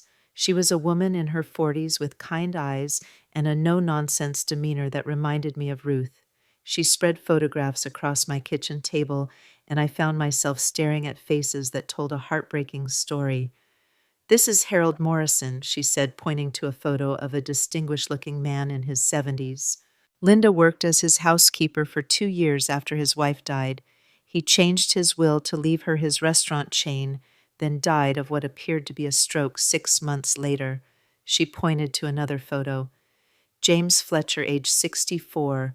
Linda was his office manager, left her his construction business, and died in a car accident 18 months after changing his will. Each photograph represented a family, destroyed children, disinherited wives replaced by a predator who'd made their vulnerability into her profession.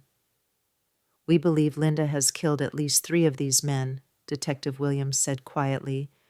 The others died of natural causes, but the timing is always suspicious, just long enough after changing their wills for it not to look immediately obvious, but not long enough for them to reconsider their decisions. I stared at Robert's photograph, which Detective Williams had added to the collection. She was going to kill my husband. We think it's possible. The insulin we found in her apartment suggests she was planning something. Your husband was diabetic, wasn't he? My blood ran cold. Robert had developed type 2 diabetes 5 years earlier, a condition he managed with medication and dietary changes. But Linda would have known exactly how dangerous an insulin overdose could be for someone with his medical history. He wasn't insulin dependent, I said. His doctor managed his condition with oral medication, which would have made an insulin injection even more dangerous and more easily dismissed as a diabetic episode if anyone questioned it. Detective Williams pulled out another document. We found this in Linda's apartment when we arrested her. It's a detailed timeline of your husband's daily routines, his medical appointments, his travel schedule. She'd been planning his death for months. I couldn't speak. The woman who'd sat in my living room after Robert's funeral, who'd dabbed fake tears at his service, who'd claimed to love him, she'd been preparing to murder him. Mrs. Smith, I know this is difficult, but we need your testimony to establish the pattern of emotional manipulation and financial control.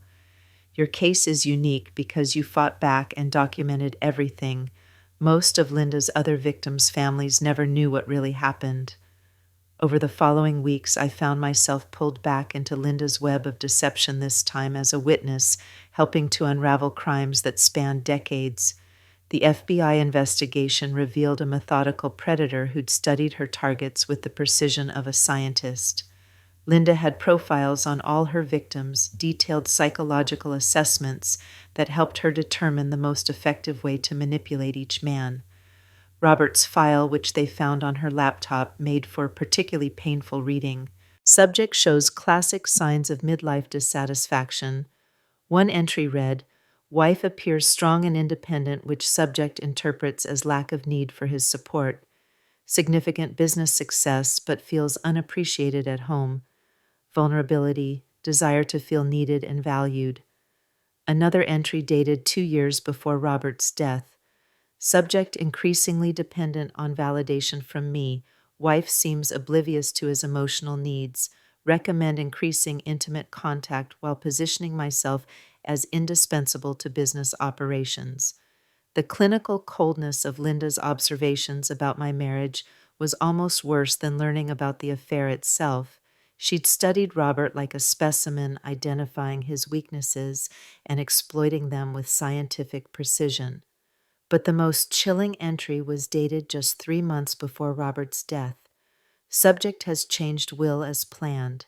Timing critical, must act before subject's upcoming physical examination reveals heart irregularities that might prompt reconciliation with family.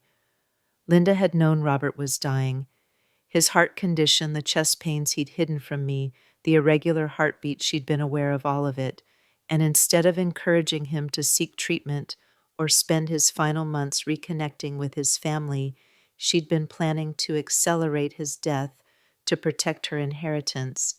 "She's a monster," Daniel said when I showed him the FBI files. "Dad was dying, and she was treating it like a business opportunity." "Your father made his own choices," I said, though the words felt hollow. "But you're right. Linda is a monster." The federal trial was scheduled for the fall, and as the date approached, I found myself struggling with emotions I thought I'd resolved. Part of me wanted Linda to pay for every life she'd destroyed, every family she'd torn apart. But another part of me just wanted to move forward with my life without having to relive the worst period of my existence. Daniel had been spending more time with me as the trial approached, worried about how the stress was affecting me. One evening in late August, as we sat in my garden watching the sunset, he brought up the subject I'd been avoiding. "Mom, you don't have to testify if you don't want to. The FBI has enough evidence from the other cases."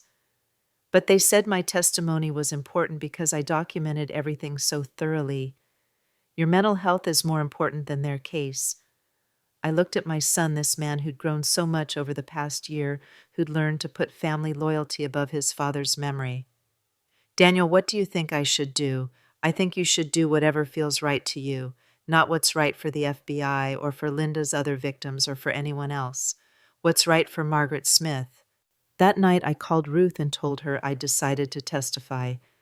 "Are you sure?" she asked. "I'm sure. Not because I want revenge on Linda, and not because I think it will give me closure, but because there are other women out there who might be her next targets, women who don't have a Ruth Palmer in their lives to help them fight back." The trial began on a crisp September morning that reminded me of the day of Robert's funeral. I'd been dreading this moment for months, but as I walked into the federal courthouse in Columbus, I felt surprisingly calm. Linda looked different than she had during our previous confrontations. The confident, polished woman who'd manipulated my husband was gone, replaced by someone who looked older, harder, more desperate. The orange jumpsuit didn't help, but it was more than that. The mask had finally been completely removed. Her defense attorney, a public defender named Sarah Chen, was trying to argue that Linda was herself a victim, a woman who'd been abused as a child and had learned to survive by manipulating the men who had power over her. "Linda Mallister is not a monster," Chen argued in her opening statement. "She's a damaged woman who learned early in life that her survival depended on her ability to make men want to take care of her. Yes, she made terrible choices, but those choices grew out of trauma and desperation, not evil." It was a compelling argument, and I might have been moved by it if I hadn't seen Linda's clinical notes about her victims, hadn't read her cold calculations about the timing of Robert's death. When it was my turn to testify, I walked to the witness stand with my head held high. I'd worn a navy blue suit, the same one I'd worn to my meeting with Robert's lawyer all those months ago. It felt appropriate somehow, like closing a circle. The prosecutor, Assistant U.S. Attorney Michael Torres led me through the chronology of Linda's manipulation of Robert. I described finding the financial records, discovering the affair, uncovering the embezzlement. But the most powerful moment came when Torres asked me to read aloud from Linda's notes about my husband. "Subject shows classic signs of midlife dissatisfaction." I read, my voice steady despite the pain the words caused. "Wife appears strong and independent, which subject interprets as lack of need for his support." I looked directly at Linda as I continued reading her clinical assessment of my marriage, her cold evaluation of Robert's psychological vulnerabilities. She couldn't meet my eyes. "Mrs. Smith," Torres said, "in your opinion, did Linda Mallister love your husband?" "No," I said without hesitation. "Linda Mallister studied my husband the way a scientist studies a lab rat. She identified his weaknesses and exploited them for financial gain. That's not love, that's predation." During cross-examination, Chen tried to paint me as a bitter widow seeking revenge against the woman who'd stolen her husband's affections. Mrs. Smith, isn't it true that you were angry about your husband's affair? Of course I was angry, but this isn't about the affair. This is about Linda's systematic exploitation of vulnerable men for financial gain. But you hired a private investigator to dig up dirt on my client. I hired a private investigator to uncover the truth about what happened to my family's money. Linda's criminal behavior was just what we found when we looked. Chen continued to press, trying to make me admit that my actions had been motivated by jealousy rather than justice, but I'd had months to think about my motivations, and I knew the difference between personal revenge and protecting other potential victims. Ms. Chen, I said finally, your client didn't just steal money from my husband. She was planning to kill him. The insulin in her apartment, the timeline of his routines, the notes about acting before his next medical appointment, that's not the behavior of a woman in love. That's the behavior of a predator preparing to eliminate her victim once he'd served his purpose.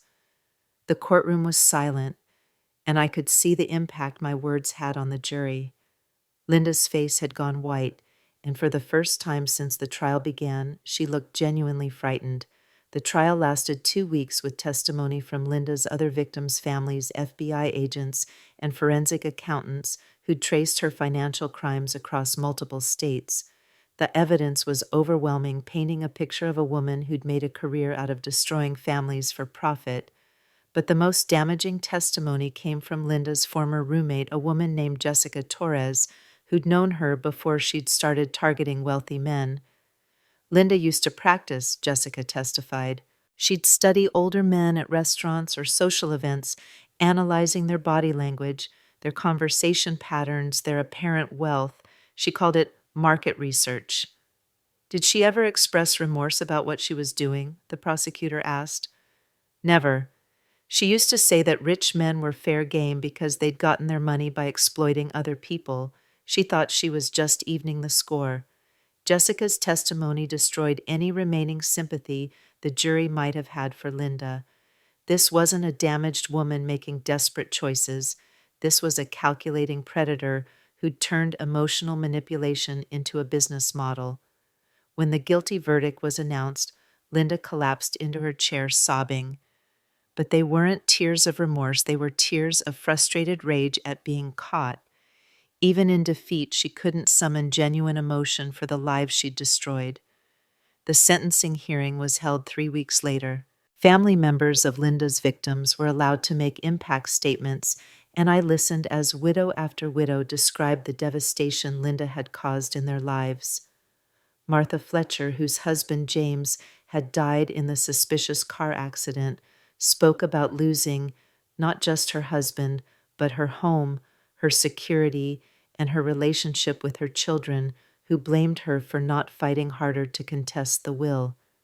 Grace Morrison described discovering her husband Harold's affair with Linda through love letters she'd found after his death letters that revealed he'd been planning to divorce his wife of 45 years to marry his housekeeper.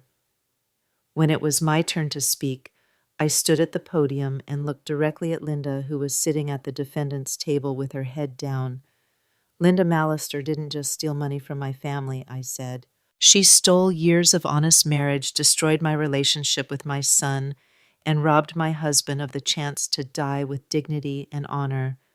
But more than that, she stole my ability to trust my belief that 40 years of devotion meant something, my faith, that the people closest to us are the ones most likely to protect us. I paused, collecting my thoughts. But I want Linda to know that her plan failed in the most important way. She tried to make me disappear to erase me from my own life story. Instead, she forced me to discover strength I never knew I had.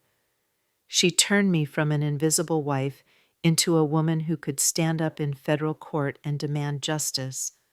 So in the end, Linda Mallister didn't destroy me. She created me. Linda finally looked up as I spoke, and for just a moment I saw something in her eyes that might have been regret. But it passed quickly, replaced by the cold calculation that had defined her relationships with everyone she'd ever claimed to love. Judge Patricia Hoffman sentenced Linda to 25 years in federal prison without the possibility of parole. She also ordered full restitution to all victims' families, though the judge noted that most of Linda's assets had already been seized and liquidated. As Linda was led away in handcuffs, she passed close enough to the gallery that she could have spoken to me if she'd wanted to. But she kept her eyes straight ahead, probably already planning her appeal or calculating how to manipulate the prison system to her advantage. After the sentencing, Daniel and I drove back to Millfield in comfortable silence. The landscape looked different somehow, not because anything had changed, but because I was seeing it through different eyes. The invisible wife who'd made this drive countless times to support Robert's business dinners and social obligations was gone forever. "Mom, how do you feel?" Daniel asked as we pulled into my driveway. "Tired," I said honestly, but also free, I think. For the first time in over a year, I don't have to think about Linda Mallister or what she did to our family. She's someone else's problem now. That evening, I sat in my garden for what had become my nightly ritual. The crabapple tree was past its blooming season now, but its leaves were full and green, and I could see the tiny fruits beginning to form that would ripen into fall. Ruth called while I was sitting there wanting to check on how I was handling the end of the trial. "Any regrets about not pursuing Robert's full estate?" she asked. "None," I said, and I meant it. I have enough money to live comfortably. I have my relationship with Daniel back, and I have something even more valuable. "What's that?" "I have the knowledge that when everything fell apart, when everyone expected me to disappear quietly, I fought back and won, not just in court but in life. I'm not the same woman who sat in that funeral home feeling invisible and forgotten. No, you're definitely not that woman anymore. Ruth, can I ask you something?" "Of course." "Do you think Robert would have eventually seen through Linda's manipulation?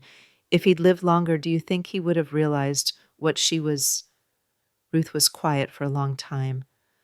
"Honestly, I think Linda would have killed him long before he had that chance.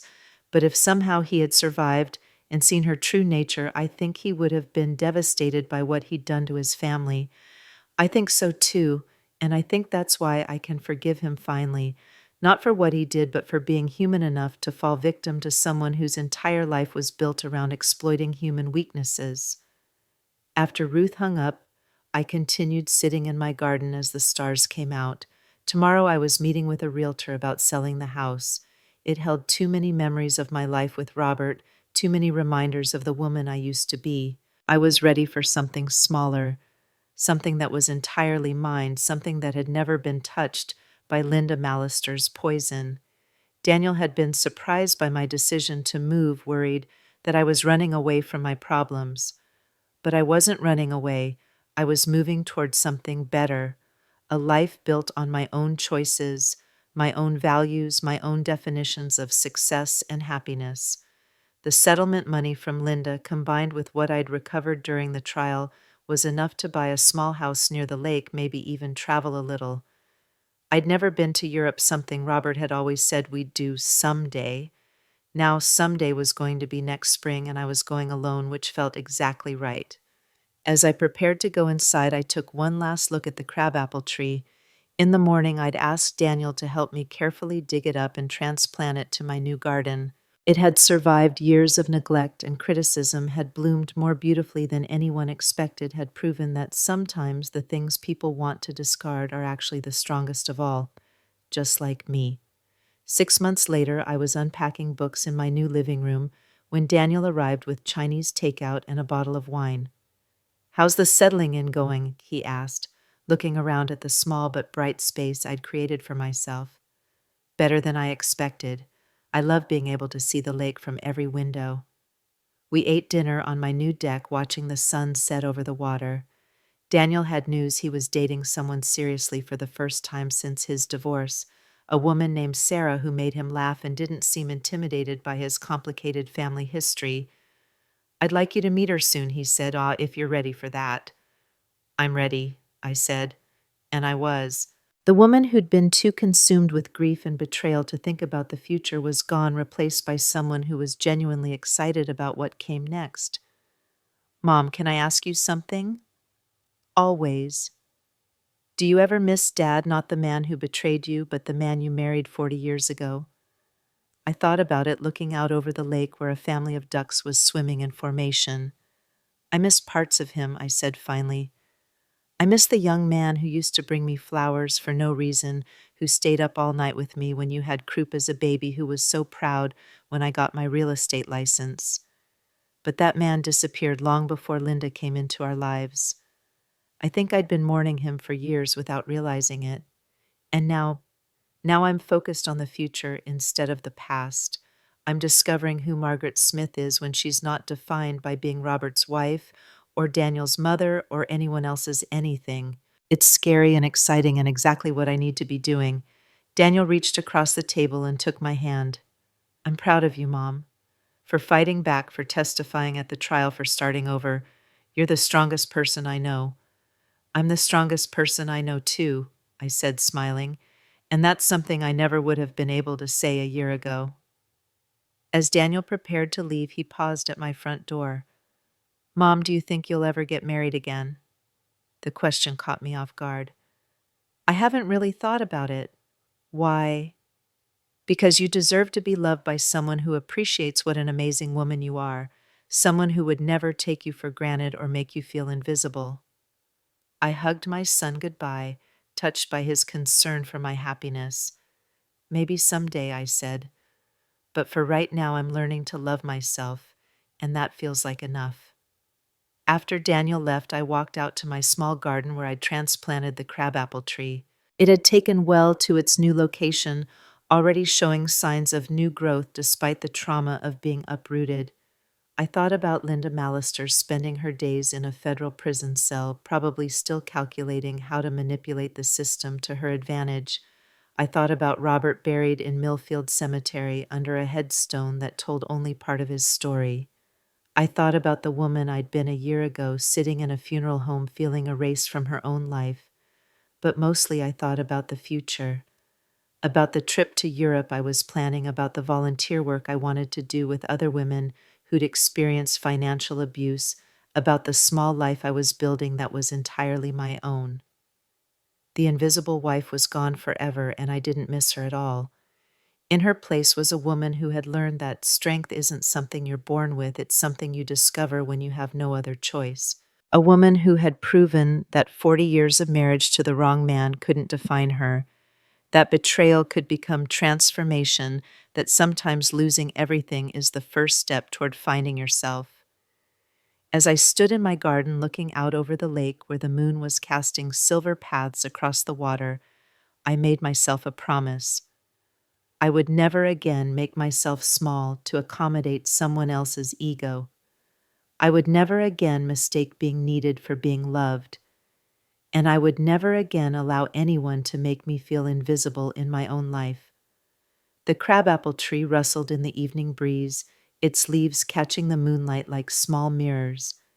It had survived transplantation just as I had. It would bloom again next spring, probably more beautifully than ever, just like me.